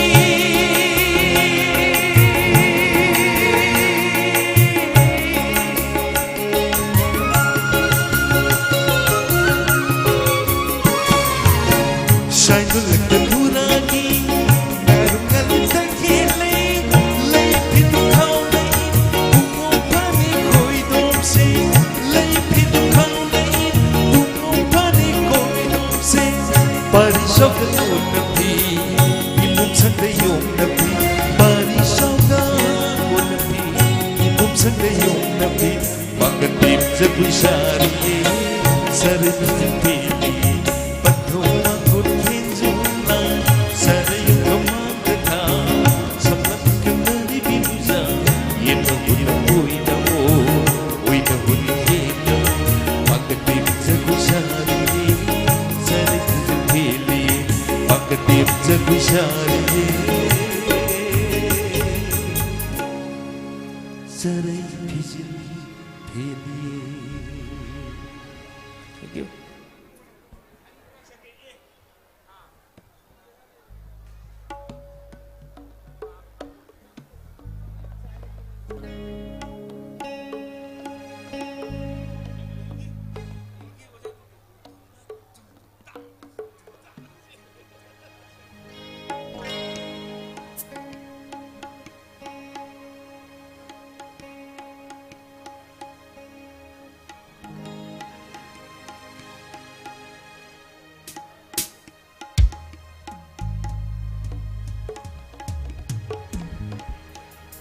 Ngasigi sinbiriba volunteer adigi ngasigi leibiriba mayamda ai isai anoba saksaro ki ari ba ngata saki yai ko ahn sing yaubani na uduna dalaire nungsi mai to nungsi nang imi to karapna kau rasigin aham tina kibami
Thank you. Soy kersungang pigani, may entertainment da thamoy pembi da basu. Atau saya siapa mi am lady pembiu. Ay ngasi di atapang atasake. Atapasake my heart particing. Yay go. Ay nanangbo nungsiye ay nanangbo nungsiye ay nanangbo nungsiye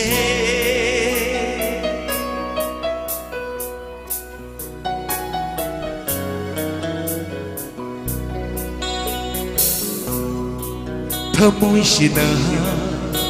marunong laba Hairamgani phona napamda Thamoy sina marunong laba Hairamgani phona napamda Ay nanangbo nungsiye ay nanangbo ay nanangbo nungsiye ay nanangbo nungsiye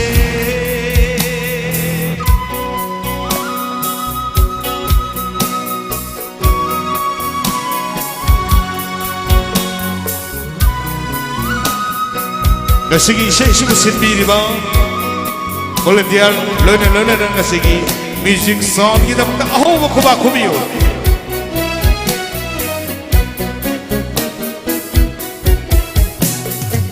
kau na pamit anise nagkisang damdam kau rali kau na pamit anise nagkisang damdam kau rali panglabay na anise nagkikwansin tamutan hindi ay nanangbo nungsiye ay nanangbo ay nanangbo nungsiye ay nanangbo nungsiye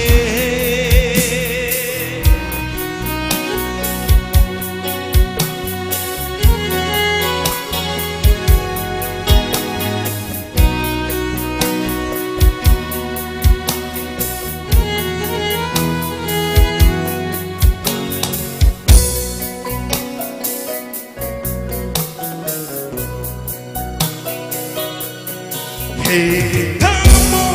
ay paglaban ng puso araw ay hanga Tamo ay paglaban ng puso araw ay hanga Simbang ng sukarigi marulkok di mingkong duda Simbang ng sukarigi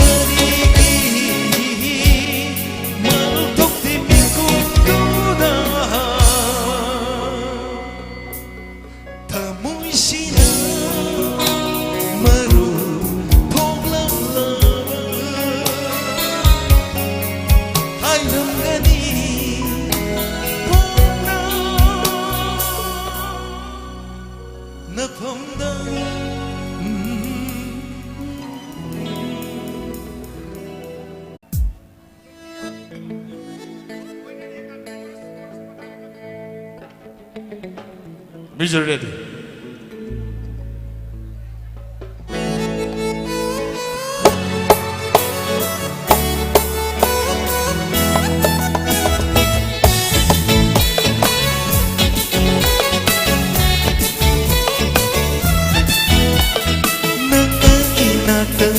Hamduna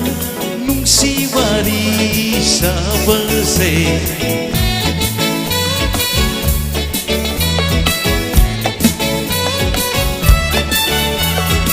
Nagdainagdang hamduna nung siwari sa balse Malim sehin sanale nunggu adia sunungale malam menang tamluro kalagpaganagi mapamda magaiga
Thank you so much.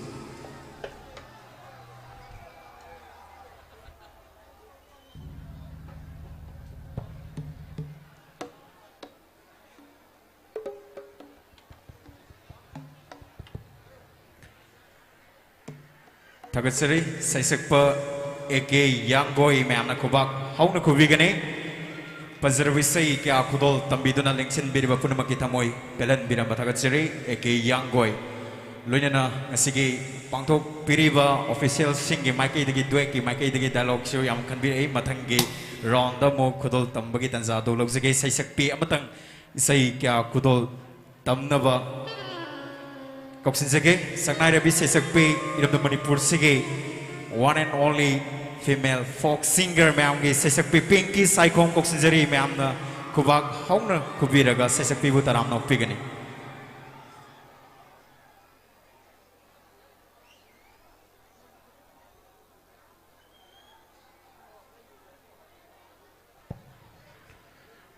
Loinana Festival Fangtok Serivo from Masida Koigi. Smartphone ama K20 Pro ama kunjare kanagumba isinaw singe tahova yaurgade volunteer singe maikaida laire haiduna kanganjari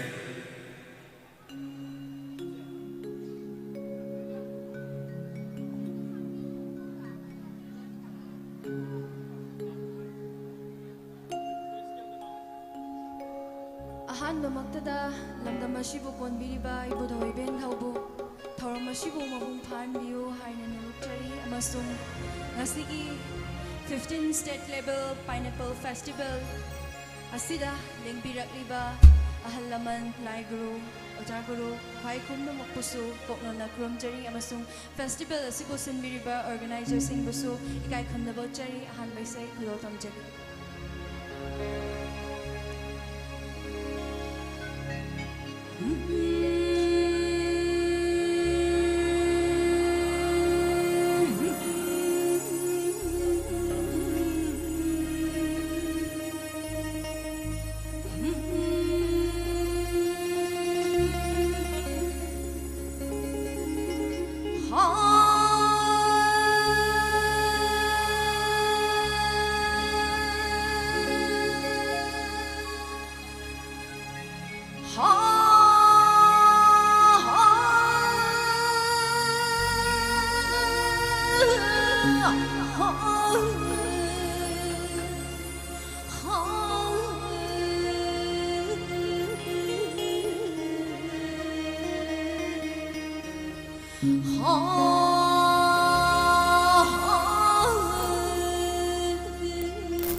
chính đơn soi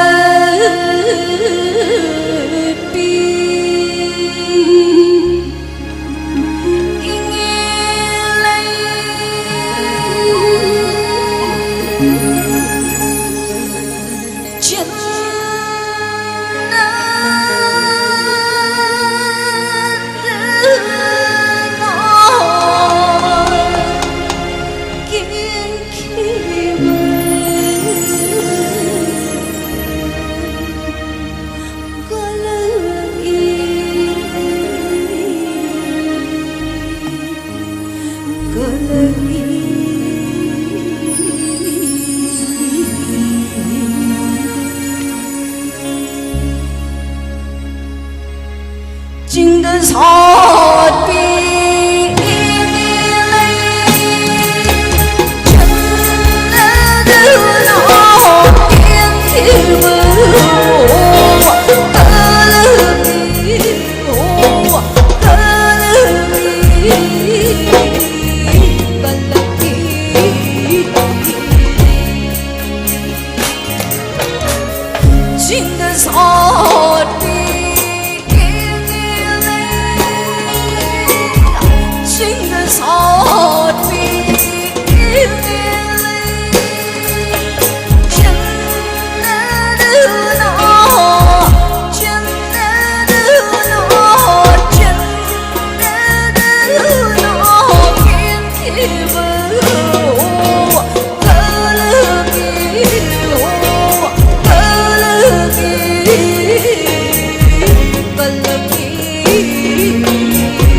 Ani subay say sidi lamdam masigi tang lap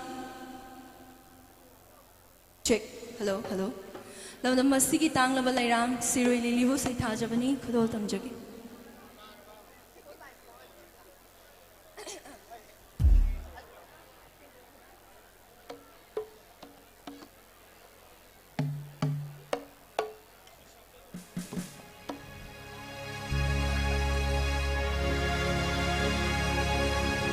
Hãy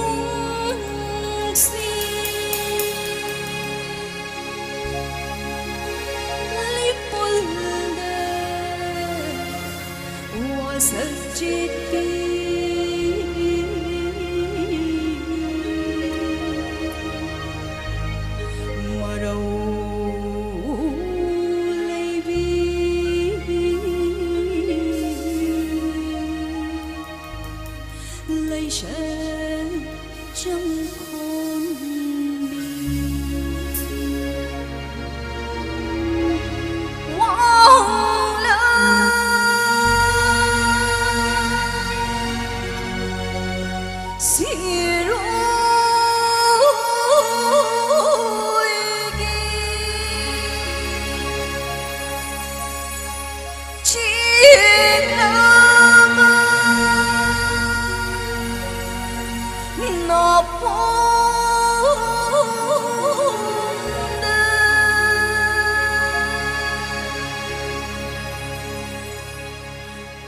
Ghiền Mì Gõ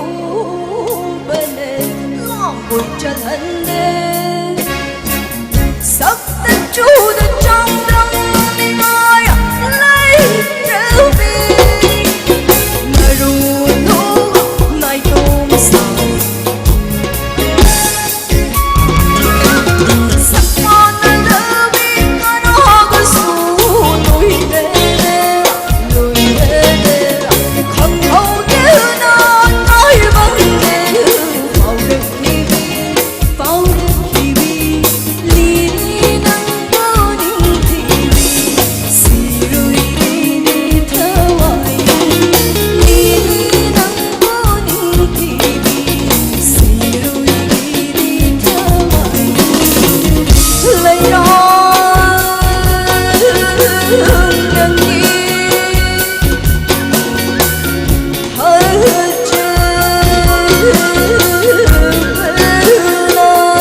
ahum subai sei sidi lamdam masigi ningol lobi singda sai thaja bai sei ni khudol damjagi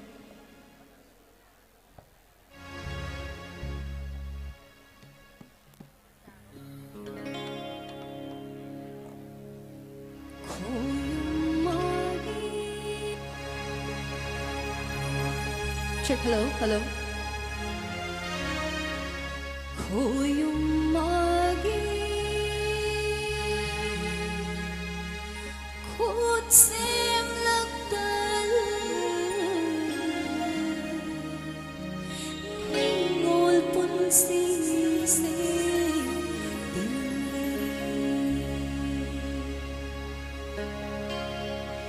khoyum magi khut sem lakdal ningol pun si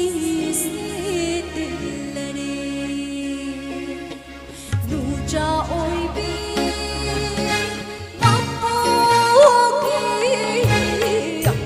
khang kan mong ha de wang lên mi cũng nói đôi ai vẫn xin thắm ông mi bên wang lên mi cũng muốn nói đôi ai vẫn xin thắm ông mi bên đi ngồi quên si cả lên đi trái mà không bao mấy đời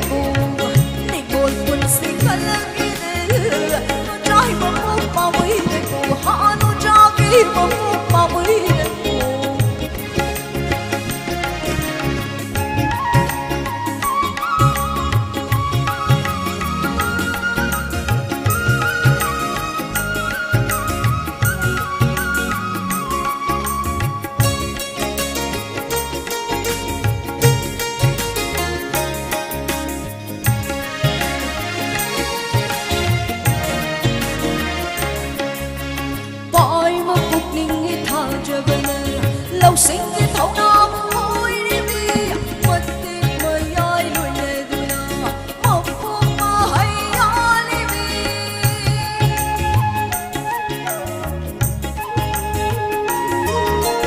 mọi một cuộc tình cái thơ cho bên lâu sinh cái thấu nam ôi đi mi mất tình mời ai lùi lệ đùi na một phương mà hay ai đi mi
Aroi bai sei simadi harau mathoi kawa mafamnina mayam puna ya laumna se yawro me ya ho ya kumiro me ya ho ya khong sa ban cha koi de khong na ba sa ban cha koi de lai trai cha koi ko we ha khong sa ban cha koi na khong na ba sa ban cha koi na lai cha koi ko we se sagal se ha se sagal se khong na sa ban cha koi de khong na ba sa ban cha koi de lai trai cha koi ko we khong na sa ban cha koi na khong na ba sa ban cha koi na nong lai cha koi ko we ha se sagal se ha se sagal se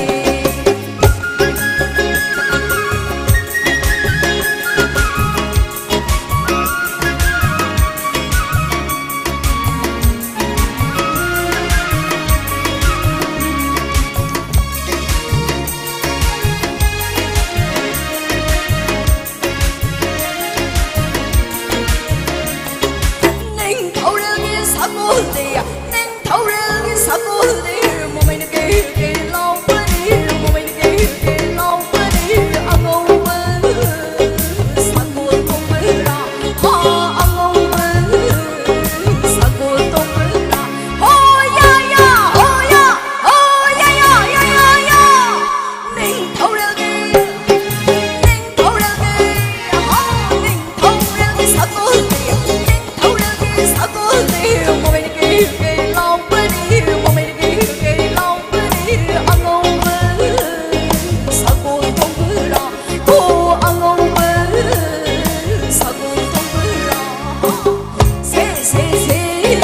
sagal se ha se sagal se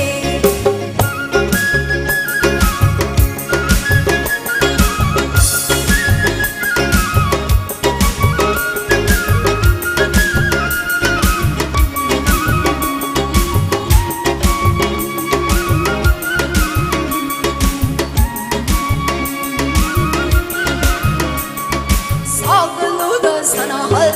ipana hoy ko lauge Sagaluda thoibe ipana hoy ko lauge ho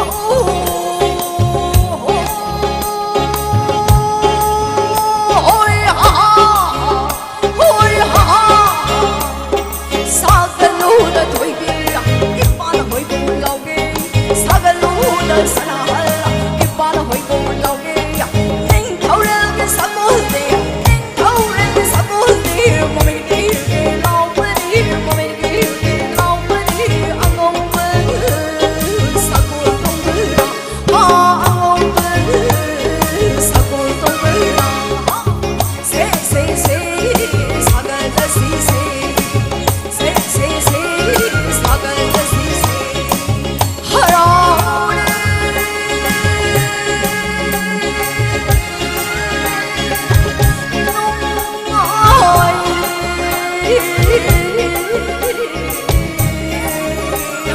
harau mà thôi ta lên đi không ai một bao xa lên đi harau mà thôi ta lên đi không ai một bao xa lên đi sẽ một thôi na harau mà sẽ một thôi na không ai vừa này vừa đó này vừa đó này vừa đó này vừa đó say oh bây giờ si oh bây giờ si oh bây giờ si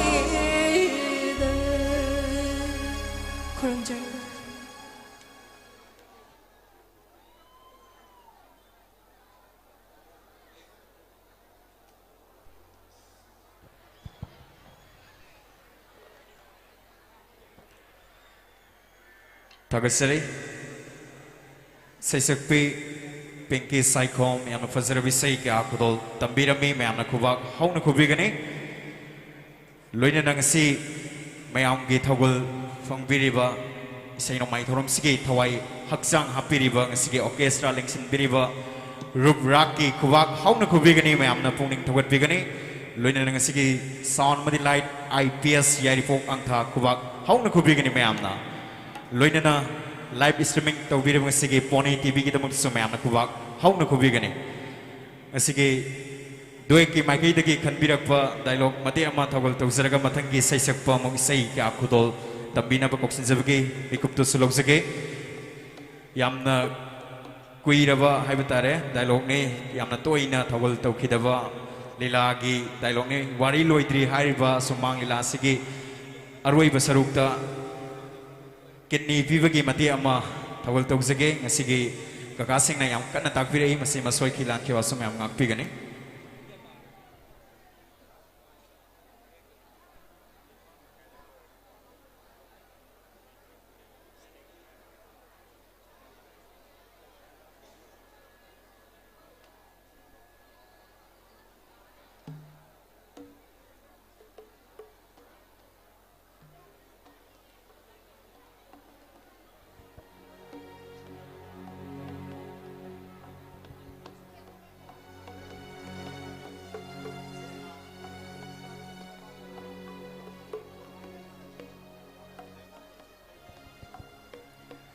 ꯑꯩꯈꯣꯏꯒꯤ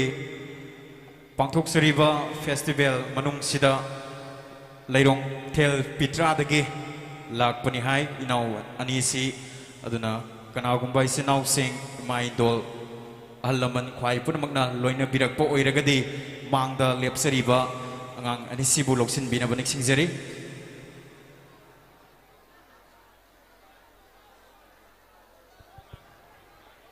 मोइगा लाकमिनबा अहल लमनसिंगसे मफम खंगदना लमांगनख्रे हाइदुना आंगांग अनिसिना ताकपिरे अदुना कनागुंबा लोइना बिरकपा यावरगदे अमुक्तंग Locsin बिना निक्सिंगजरी खुदोल तमजरी वारी लोइद्रिगी मते अमा सोइखे लांखि अस्पनो ngakpigani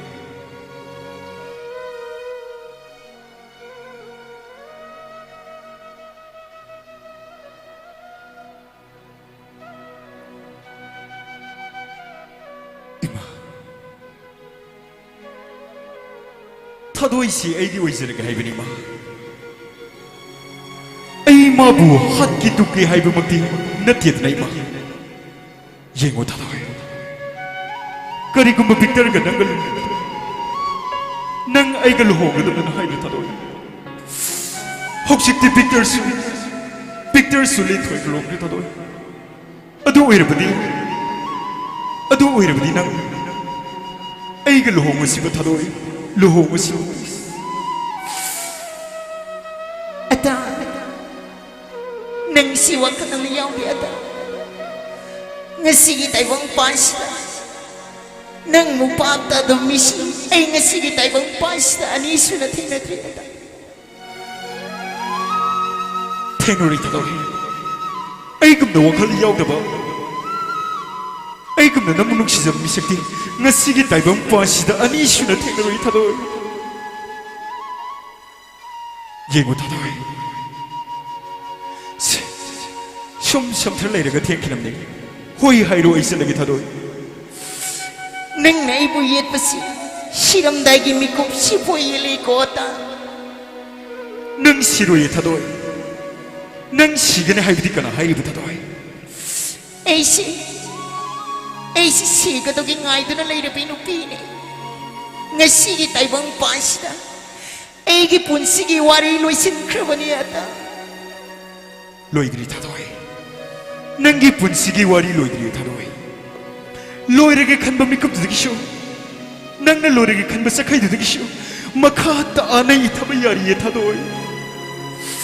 Nangi punsigi wari loidri. Eidi kini ani mau peloi rapinu pine. Adu desh kamina tadoi. Kini ani mau pelorga. Kaidoroge tadoi. Ibungo, kaita tuna lengbi kro kaidoroge ibungo. Ima isabo mokte ingna tambira mo ibungo. Napada ngang iba kondo tuki hena tina ngang kani ibungo. Ima isabo mokte ingna tambira mo kaita tuna lengbi kro kaidoroge ibungo. Shumima, Tadoi Shikini and Mokpilori, Aduma, showing the Syrian hybrid lady, Yengo Tadoi. I know नंबू लायंग doctor तानर लबने मणिपुर की ख्वाइदगी फब doctor सु उनदुना लाक्लमने थादोय अइंगोंदसु करिसु तौदिब kidney अनि याउगी थादोय अइंगोंद याउरब kidney अनि सिपीदुना नंगी थवाई कनबसिमक्तदी अयाब पीबियोब थादोय प्लीज ए करी दोबगी इसादगी किडनी पीगदरोयना है इसादगी किडनी पीब यारोय नंगी बाबाना पीनी नंगी बाबादसु करिसु तौदिब किडनी तराकुल कुंथ्रामुग यारिना है नोइना इपासी हलोरे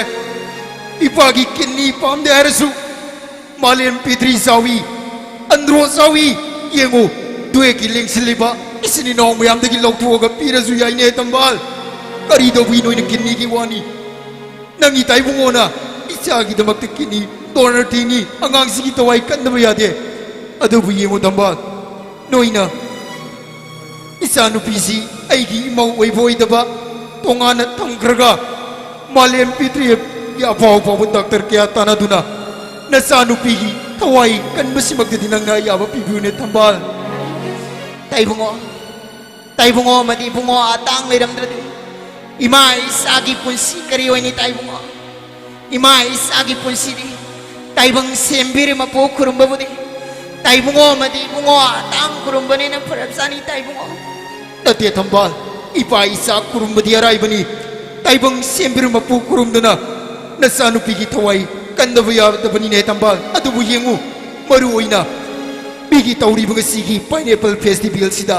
नुंगाइर बैसै नुंगाइ तौरम सिदा नंगी तानिंग बैसै इमतंग आयु नंग ताइबुंगोना इसै कुदोल तमनबगी मदुगी तौदांगदु लौबगी कुदोंग जाबदु गसिदि फंगबनी ने तंबाल याम नुंगाइ जरे ताइबुंगो मदि बुंगो तांगनसु इसागी दमक किडनी पीरदबनीना नुंगाइरबा मखा तारक पैसै कया तानबा अइना पामजबा इरमद मणिपुर सिगी संगाइरबा सैसक पमतंग कौसिनजदुनै सै कया खुदोल तमनजगे ताइबुंगो इरमद मणिपुर सिगी संगाइरबा सैसकपा मयामना खौरा नंगाइरिबा नोमाइथेम सोलेंद्रोबु कौसिनजदुनै सै कया खुदोल तमनजरगे ताइबुंगो मयामना कुबाक हौना कुबिरगा संगाइरबा सैसकपा सोलेंद्रोबु तराम नोपियोदना कुबाक हौना कुरोदना मयाम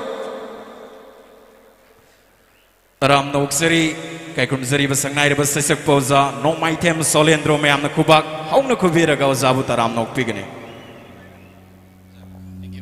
हेलो हेलो हेलो आहाम वक्तदा इरम द सुबकोन बिरबा इबेन दो बिबदो लिंबिरबा पाइ पुनमंपु इकोक नोमना खुरुमजरी सै खरा कुदोन तमजगे इदि सै सिखरा इंतक सकपने आई हान मोजगे ngairang bum सरचंद्र के मयेक्ता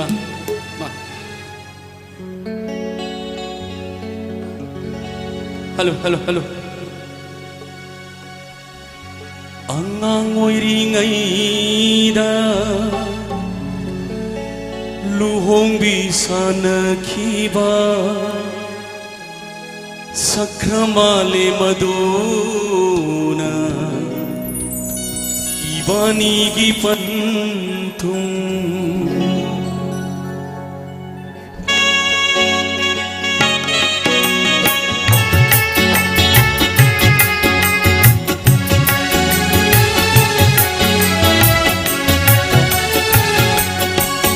चलो को Janvi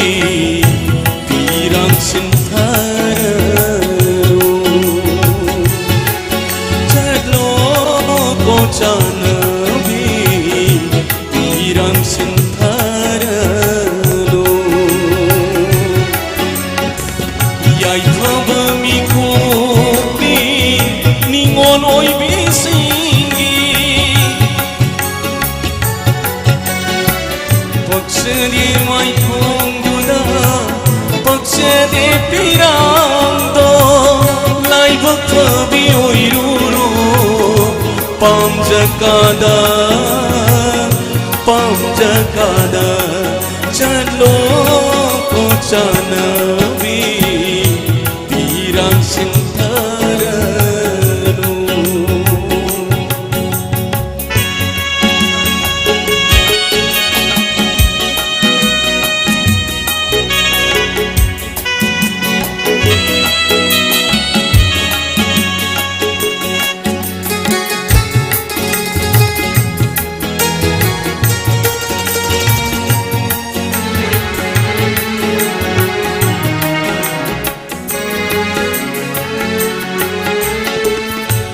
angang oiringai matamda luhongbi sanakiba sakramale madura ibani gi panthung angang oiringai matamda luhongbi sanakiba sakramale madura ibani gi panthung panle panthaugi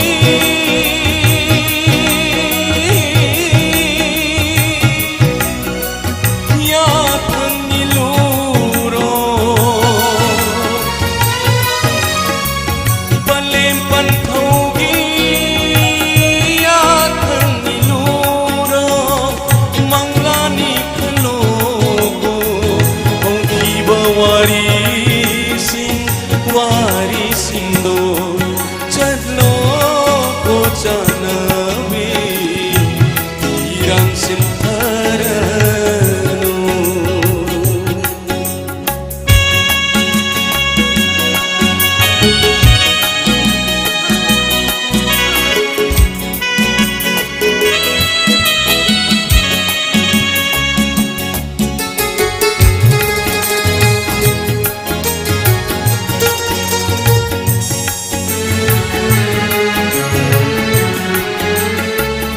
ihan hang horani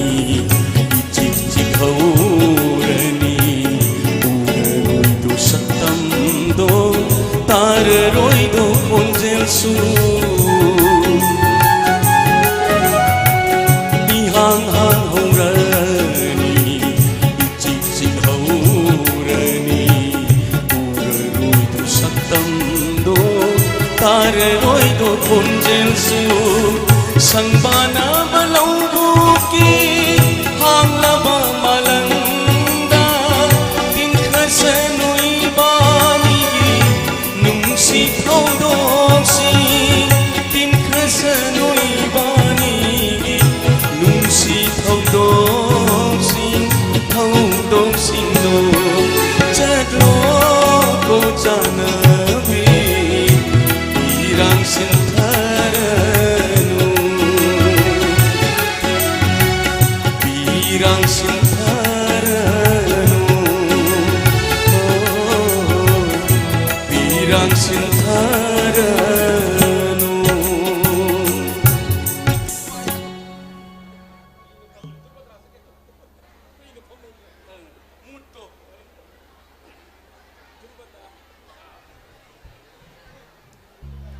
halo halo ai gani subai sai tau gopi koki music ta version do hang sai sem tang lan thok sage kuina kuina bi sai ne do bok jubo nuksi bi sai ne ye version do hang sagi duru putra bung galambi pai beli singu ma ki belan thok sage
lakle no ho na ngasi anu chahina la pada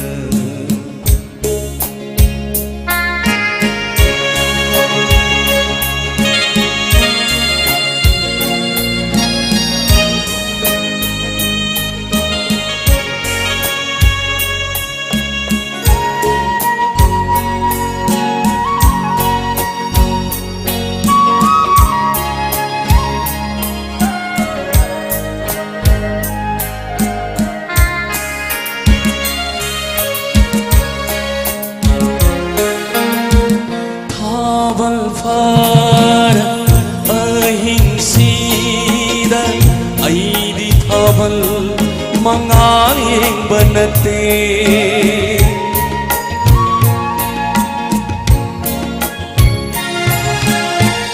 jana binang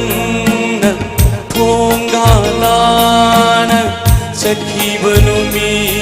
to injabani pirang nate sinthari ba longnam bi thamoi Jaithini Purvatarago Ngalambiyo Apai balachilgum Mangkibi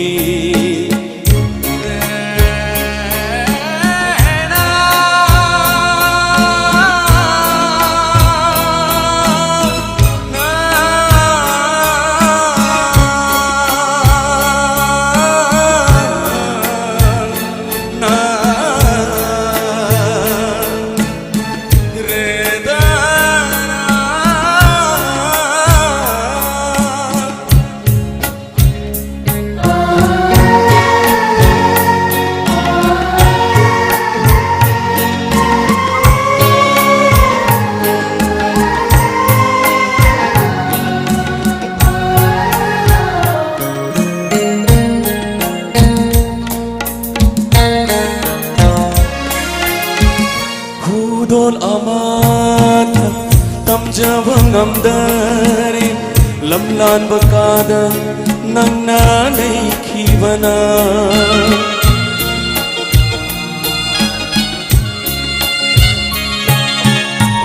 nung matang dilaone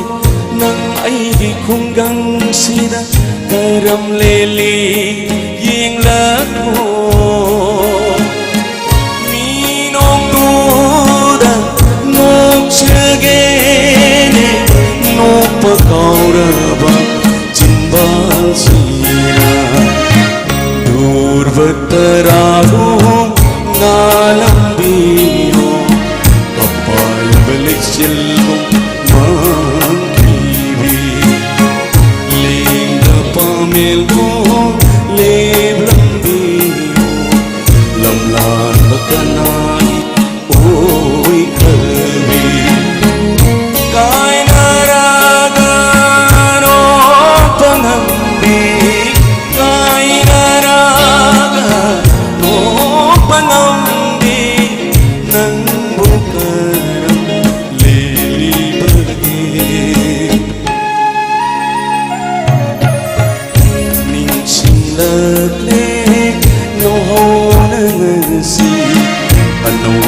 Chahina lakpada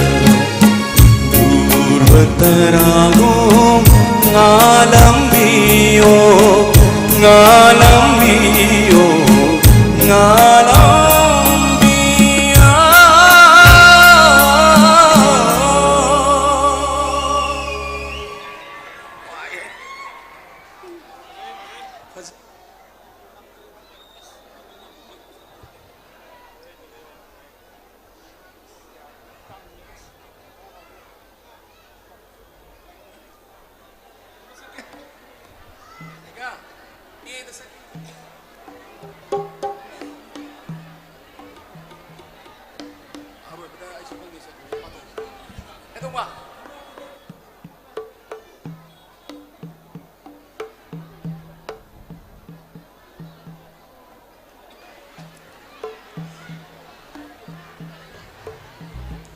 warung bibi ande khara nganna la khare nuksa sabada da kuina su ngai jare kitang ngai bagi wa badagi humang thongna yamna waru baina tabda kuina ngai bagi wa saba ai ga hun su sei hojage isai sisu borja do hangsa ge meng ni daw gopi na daw ki music ni guru batara dana khunggang du da nupa du ni pi du mirai biramba isai sene mu ni pi du nupa na mirai ki bi wari mala thuksage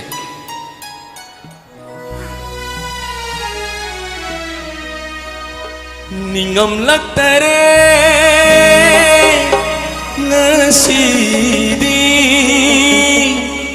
laklone nang bu janabi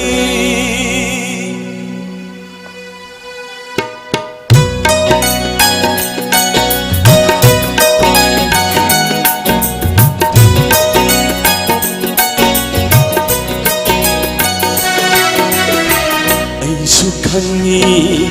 nang lane haiba pautopi bani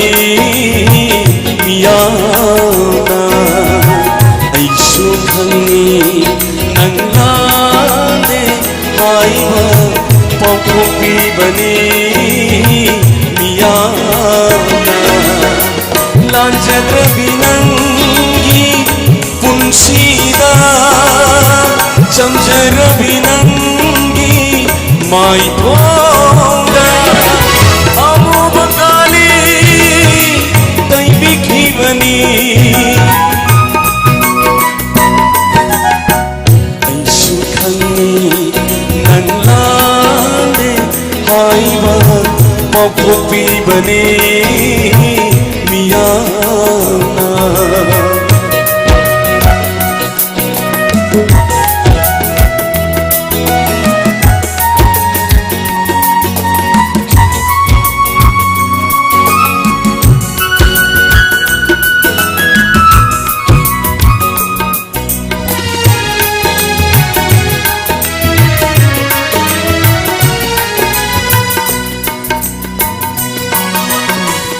Migi mapa taraga nangulana loviki bani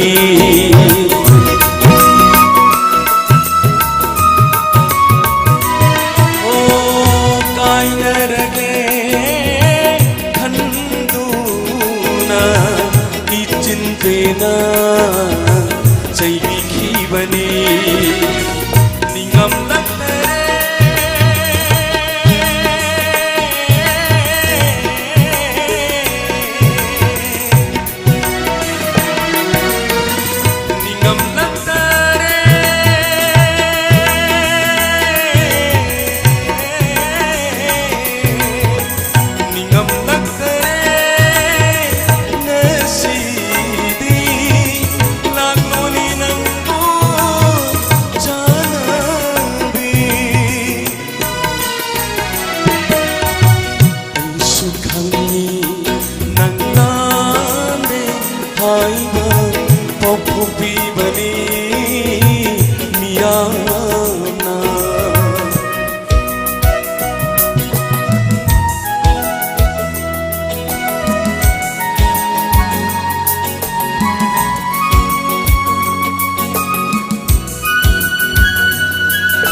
nungsina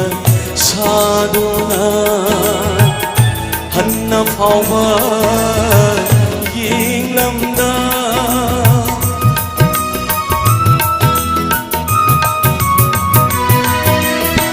hikna hikna tabladuna aidi maikai yeng haubi nang bukara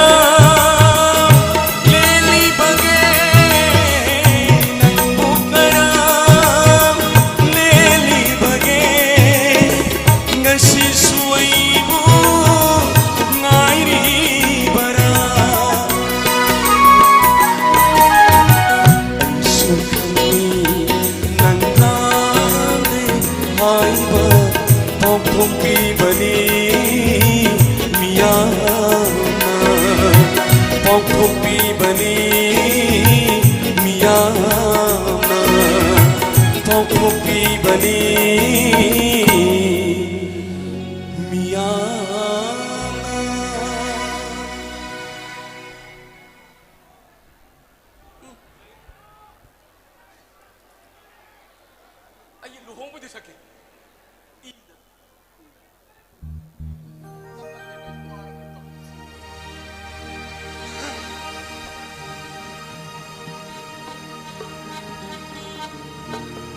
Isai mari mari ni itu ai loi ni ing bai isai ai uja hokre ai gi koi oja agan Niranjan mamang de phami male tora oh ai lohong bagi isai de saksa ke isai sidi release di taujadri itu waro bibi ade di ading bangan to tap tha dadra kitang langtak tok pasolendro ina langtak tok boni atai ga mana na lang de na sete lohong bagi isai ma hong da bakam ngur hong ning ba hong gar bakam ngur ang tang hong phang jar di kan bai sai tang la tok se ke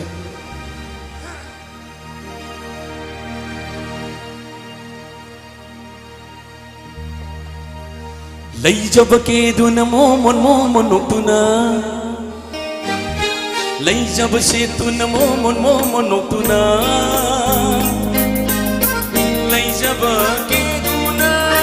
mo mon tuna punsida ye khidriba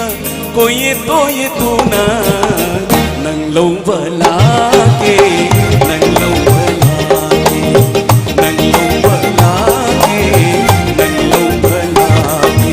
lai jab ke du na mo mon tuna lai jab se tu na mo mon tuna lai jab ke du na tuna punsida se khidriba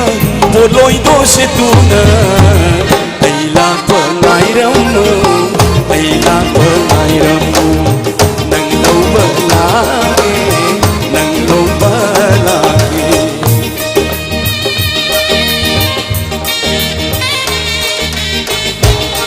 thank you atai de khudru su rumra ki damak ta khuma khubiro ai feel sound ki damak ta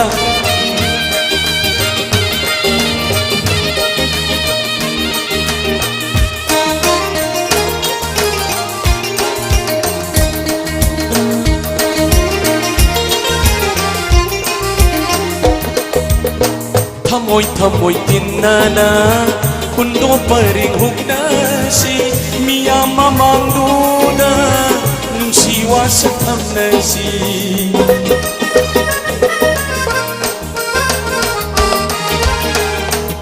thamoi tinana kundo paring hukna si miya mamangduna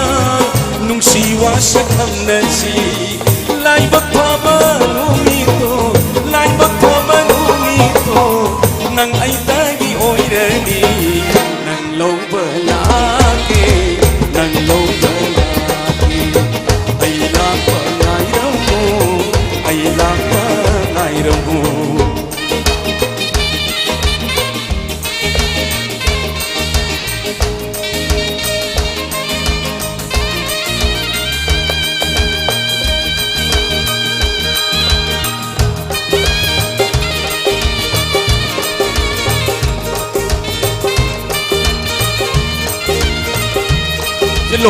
lohong ra matunggi prega bamun ang thok sake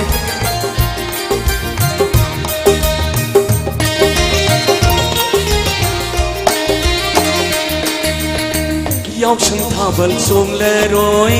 krishna janma yaw ra roi pakhang lai saming thol no amu kau bayar roi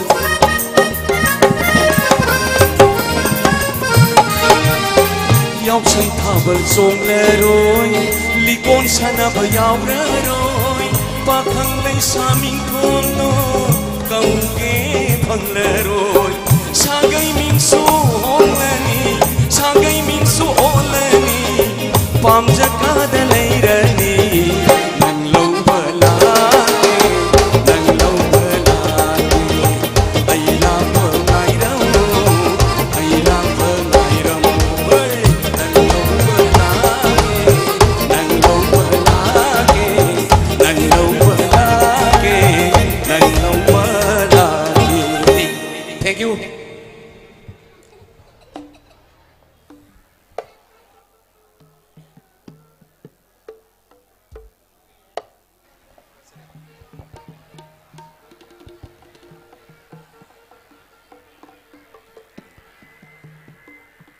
Tagasari Sagnairaba Sesakpa Oza Solendro Kubak Hauna Kubigani Lengsin Biriba Punamagna Pazarvisai Kya Kudol Tambiduna Pangtok Seriba Sige Pineapple Festival Game Marini Sanbagi Nuairaba Say Sida Ozana Mapung Pan Birama Tagasari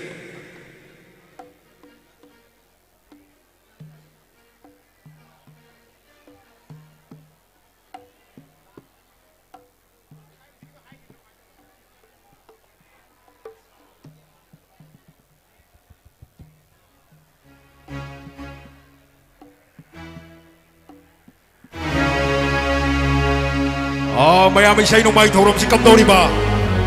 Mayam nungay ni brana. Nungay na di kubak to haugan na kubiyo na. Siya thapti. Kayo ni mayam. Pangtok siya ni mga sige. Festival si kamarili na sinjari ba nungay na ba? Isay numay thorom sida. Ay ko yung mapang kaya nagi. Iram da Manipur sige. Mapang kaya nagi. Yam na naong na isay kudol tamapa. Inaw sing isa sing kwai pun abag isay sang nabalai adu bo festival gi schedule na sina ya na bana isay sang pagi tanza pangki dawa isilinaw kaya siyoki nung ay te khoi artist samoina adu makha tara ko matam da mo isay sang pagi tanza du so idina pi gane na kaya ora jena ina makalam na luxury ni mayam da siya thapti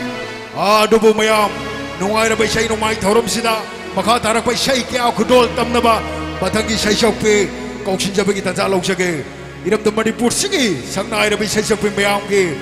kazal la shramu kauksin jaduna isay kya kudol tamanjari mayam kuba hauna kubira ga mayam na say shopee kazal butaram no pigani shia thapti Kuba hauna kubira ga taram no pigani say shopee kazal la shram kudol tamjari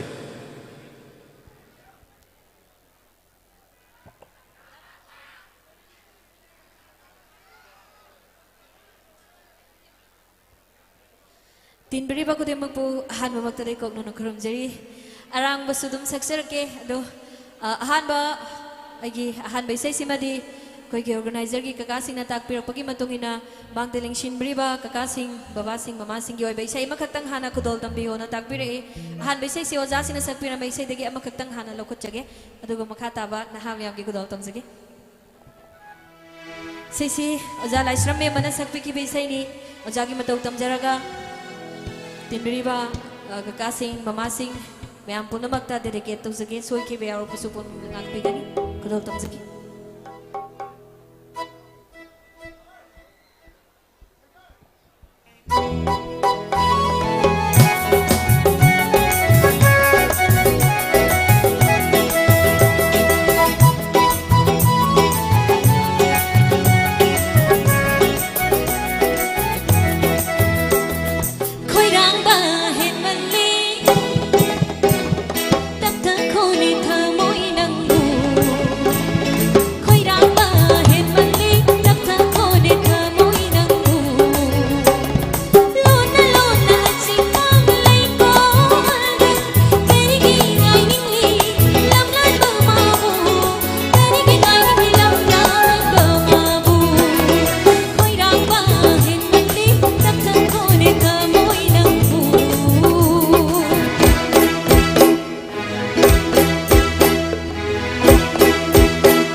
ꯋꯥꯖꯔꯦ ꯉꯁꯤ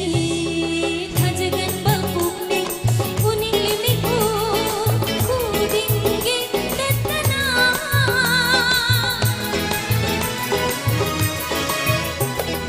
ꯋꯥꯖꯔꯦ ꯉꯁꯤ ꯊꯥꯖꯒꯟꯕ ꯄꯨꯛꯅꯤꯡ ꯎꯅꯤꯡ ꯂꯤꯃꯤꯠꯄꯨ ꯈꯨꯗꯤꯡꯒꯤ ꯂꯦꯞꯇꯅ ꯀꯠꯅꯧꯅꯔꯦ ꯊꯃꯣꯏ ꯅꯨꯡꯁꯤꯕ ꯍꯩꯔꯨꯕ ꯀꯠꯅꯧꯅꯔꯦ ꯊꯃꯣꯏ ꯅꯨꯡꯁꯤꯕ ꯍꯩꯔꯨꯕ ꯀꯅꯥꯗꯕꯨ ꯇꯝꯁꯤꯕ ꯊꯃꯣꯏ ꯑꯋꯥ ꯀꯅꯥꯗ ꯇꯝꯁꯤꯕ ꯊꯃꯣꯏꯒꯤ ꯑꯋꯥ ꯀꯅꯥꯗ ꯇꯝꯁꯤꯕ ꯊꯃꯣꯏ ꯑꯋꯥ ꯈꯣꯏꯔꯥꯡꯕ ꯍꯦꯟꯃꯜꯂꯤ ꯇꯞꯊꯈꯣꯅꯦ ꯊꯃꯣꯏ ꯅꯪꯕꯨ ꯂꯣꯟꯅ ꯂꯣꯟꯅ ꯑꯆꯤꯛꯄ ꯂꯩꯀꯣꯜꯗ ꯀꯔꯤꯒꯤ ꯉꯥꯏꯅꯤꯡꯂꯤ ꯂꯝꯂꯥꯟꯕ ꯃꯥꯕꯨ ꯀꯔꯤꯒꯤ ꯉꯥꯏꯅꯤꯡꯂꯤ ꯂꯝꯂꯥꯟꯕ ꯃꯥꯕꯨ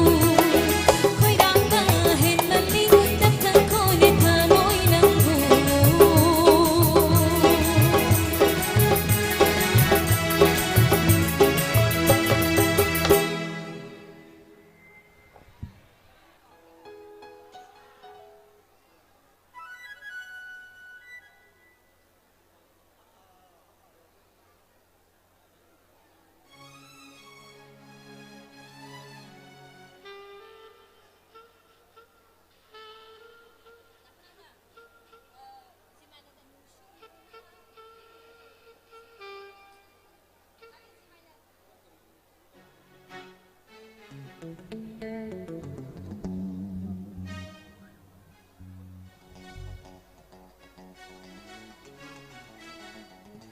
ꯑꯩꯒꯤ ꯑꯅꯤꯁꯨꯕ ꯏꯁꯩꯁꯤꯃꯗꯤ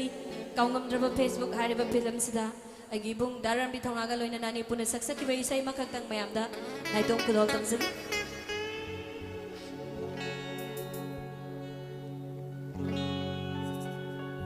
ꯅꯨꯡꯁꯤꯕꯅ ꯎꯅꯤꯡꯕꯅ ꯑꯩꯗꯤ ꯄ꯭ꯔꯣꯛ ꯄ꯭ꯔꯣꯛ ꯁꯛꯑꯦꯅꯦ ꯄꯥꯝꯃꯨꯕꯅ ꯉꯥꯎꯖꯕꯅ ꯑꯩꯗꯤ ꯉꯥꯏꯕ ꯉꯝꯍꯟꯗꯦ ꯅꯨꯡꯁꯤꯕꯅ ꯎꯅꯤꯡꯕꯅ ꯑꯩꯗꯤ ꯄ꯭ꯔꯣꯛ ꯄ꯭ꯔꯣꯛ ꯁꯛꯑꯦꯅꯦ ꯄꯥꯝꯃꯨꯕꯅ ꯉꯥꯎꯖꯕꯅ ꯑꯩꯗꯤ ꯉꯥꯏꯕ ꯉꯝꯍꯟꯗꯦ ꯇꯞꯊꯧꯁꯨ ꯌꯥꯗꯦ ꯌꯥꯗꯦ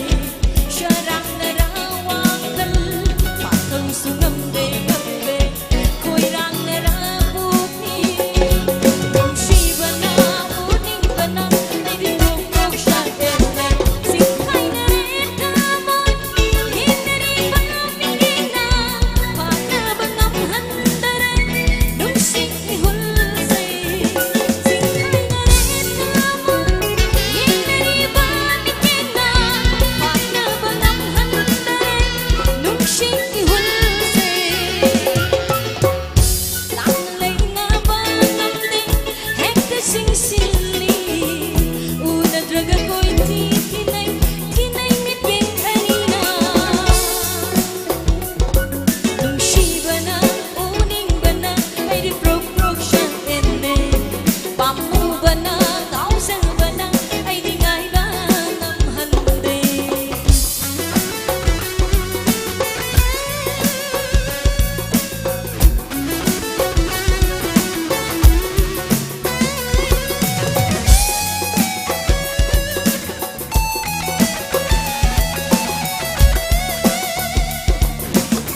Isaysi ay ahum subay isaysi masu ay ojasing na sakpirambay isay digi oina lokotjage kudol tamjage ojasa nato na sakpi ki bay isay ni mayam nungai na bagida ma kudol tamjage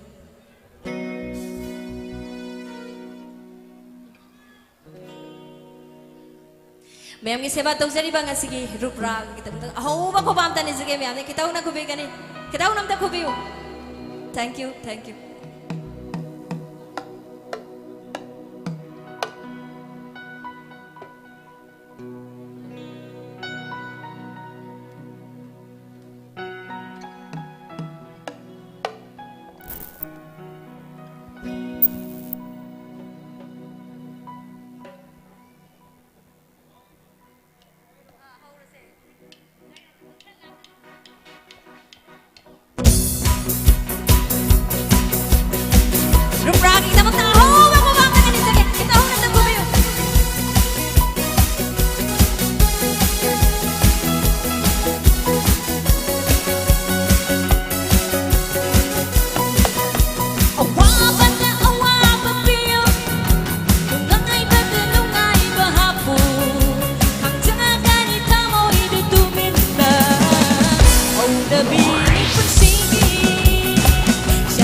ꯑꯩꯁꯤ ꯃꯌꯥꯝꯒꯤꯗꯤ ꯏꯁꯩ ꯃꯔꯤ ꯈꯛ ꯁꯛꯄꯒꯤ ꯇꯟꯖꯥ ꯐꯪꯖꯕꯅꯤ ꯑꯗꯨꯕꯨ ꯑꯣꯔꯒꯅꯥꯏꯖꯔꯒꯤ ꯀꯀꯥꯁꯤꯡꯒꯤ ꯃꯥꯏꯀꯩꯗꯒꯤ ꯑꯅꯤ ꯄꯨꯟꯕ ꯏꯁꯩ ꯑꯃꯇꯪꯒ ꯏꯁꯩ 5 ꯁꯨꯍꯟꯕꯤꯔꯝꯃꯣꯅ ꯇꯥꯛꯄꯤꯔꯛꯄꯒꯤ ꯃꯇꯨꯡ ꯏꯟꯅ ꯑꯩꯒꯤ ꯑꯔꯣꯏꯕ ꯏꯁꯩ ꯁꯛꯆꯗ꯭ꯔꯤꯉꯩꯒꯤ ꯃꯃꯥꯡ ꯊꯪꯕ ꯁꯔꯨꯛꯁꯤꯡꯗ ꯑꯅꯤ ꯄꯨꯟꯕ ꯏꯁꯩ ꯑꯃꯈꯛꯇꯪ ꯈꯨꯗꯣꯜ ꯇꯝꯖꯒꯦ ꯈꯟꯕꯤꯔꯛꯄ ꯏꯁꯩꯅꯤ ꯏꯁꯩꯁꯤ ꯁꯛꯄꯤꯅꯕꯒꯤꯗꯃꯛ ꯃꯇꯦꯡ ꯄꯥꯡꯕꯤꯅꯕ ꯑꯩꯒꯤ ꯏꯄ꯭ꯋꯥꯝ ꯃꯤꯁꯇꯔ ꯁꯪꯀꯔ ꯕꯣꯏ ꯁ꯭ꯇꯦꯖꯇ ꯀꯧꯁꯤꯟꯖꯒꯦ ꯑꯍꯧꯕ ꯈꯨꯕꯥꯛ ꯑꯝꯇꯒ ꯂꯣꯏꯅꯅ ꯇꯔꯥꯝꯅ ꯑꯣꯛꯄꯤꯌꯨ ꯏꯁꯩꯁꯤ ꯌꯥꯝ ꯇꯣꯏꯅ ꯁꯛꯆꯈꯤꯕ ꯏꯁꯩ ꯑꯃꯈꯛꯅꯤ ꯃꯌꯥꯝꯅ ꯈꯨꯗꯣꯜ ꯇꯝꯖꯒꯦ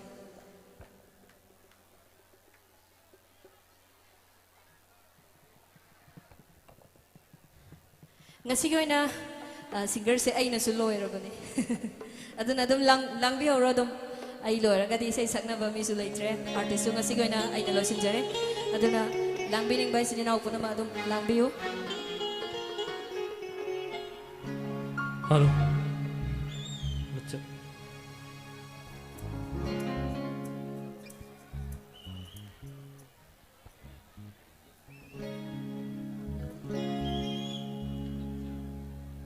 Nanggi thamoida piyo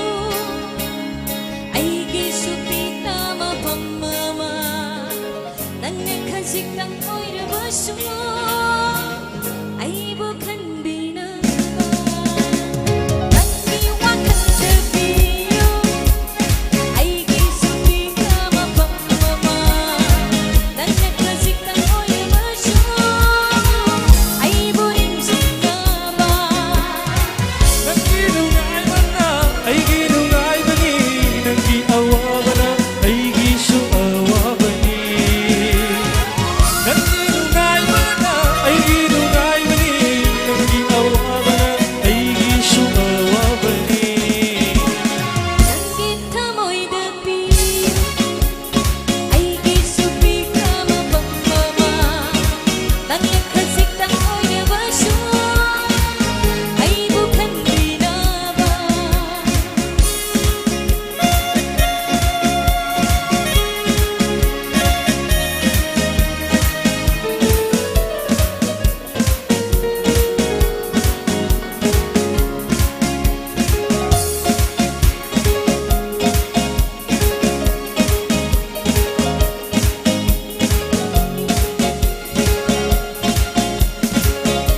Kari kari khalli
ꯑꯩꯗꯤ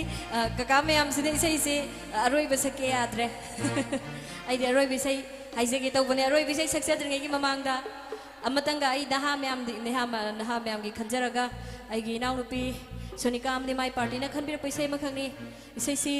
ꯃꯌꯥꯝꯗ ꯌꯥꯝ ꯊꯨꯅ ꯔꯤꯂꯤꯁ ꯇꯧꯖꯒꯗꯧꯔꯕ ꯍꯥꯟꯅꯅ ꯏꯅꯣꯁꯦꯟ ꯑꯥꯏ ꯍꯥꯏꯔꯤꯕ ꯃ꯭ꯌꯨꯖꯤꯛ ꯔꯣꯛ ꯕꯦꯟꯁꯤꯒꯤ ꯑꯩꯒꯤ ꯃꯔꯨꯞ ꯔꯥꯖ ꯑꯦꯛꯄꯝꯅ ꯁꯛꯄꯤꯈꯤꯕ ꯏꯁꯩ ꯑꯩꯅ ꯀꯚꯔ ꯇꯧꯊꯣꯛꯆꯕ ꯏꯁꯩꯅꯤ ꯃꯌꯥꯝꯗ ꯈꯨꯗꯣꯜ ꯇꯝꯖꯒꯦ ꯌꯥꯕꯤꯕ꯭ꯔꯥ ꯑꯝꯇ ꯍꯥꯏꯕꯤꯌꯣ ꯃꯌꯥꯝꯁꯦ ꯏꯁꯩꯁꯤ ꯅꯍꯥ ꯃꯌꯥꯝ ꯄꯨꯝꯅꯃꯛꯇ ꯗꯦꯗꯤꯀꯦꯠ ꯇꯧꯖꯒꯦ ꯈꯨꯗꯣꯜ ꯇꯝꯖꯒꯦ ꯁꯣꯏꯈꯤꯕ ꯌꯥꯎꯔꯕꯁꯨ ꯄꯨꯝꯅꯃꯛꯅ ꯉꯥꯛꯄꯤꯒꯅꯤ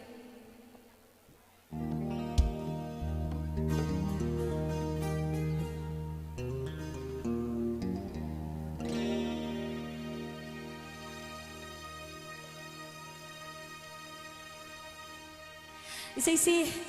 अखोगी रूपरागी दादा सिंह रिहर्सल तौबदी फंगजद्री अदुबु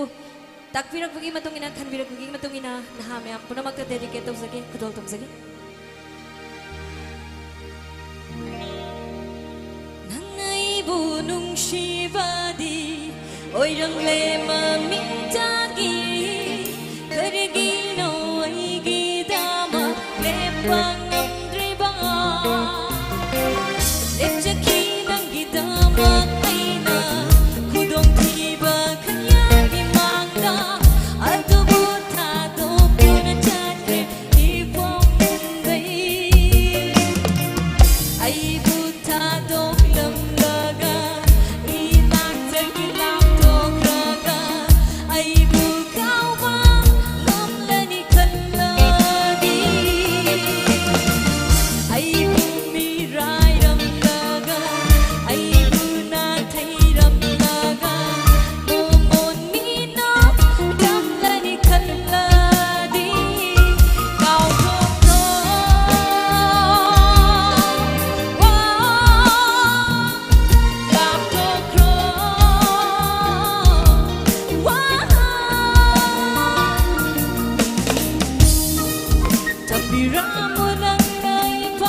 मथंगी खुदोंग चाबदा फुल तहंजगे आई गेरोई बिसाई खुदोल तमजगे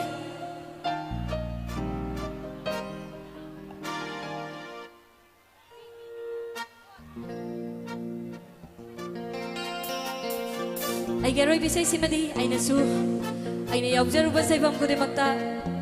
सुमसक्तुना लाक्जाबा इसाई मखा गोइना रोय गोइना खुदोल तमजगे मयाम पुना फक्त देदिकेत तमजगे खुदोल तमजगे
Kita unam tan lag thoro isai sim tan ngai hansi.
Thank you, ma'am. Right, boy, jadi, nasi anchor, Mr. Suresh Kosin juga.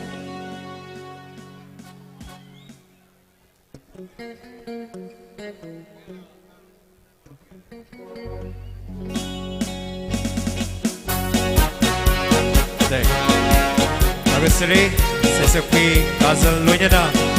nasi mari ni sebagi, pangkok seri baru bidang ginumai raba, isai numai giturum si. Matang sedulur sinzabagi tanza makeup longzage makung panpi kiba lengpira kiba kwai punongku dua ki makai digi punongku korup zari loinana festival pangthok ni ba mafum sida nazo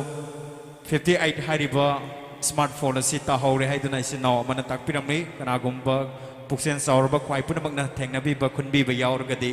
sinzalang servicing yang mai kaida pisan birak naba nolup seri loina nama pung fan bikiba ngasigi rubrak loina na IPS sound amadi poni TV bo hiding alita na thagat seri purong po mukana kurum seri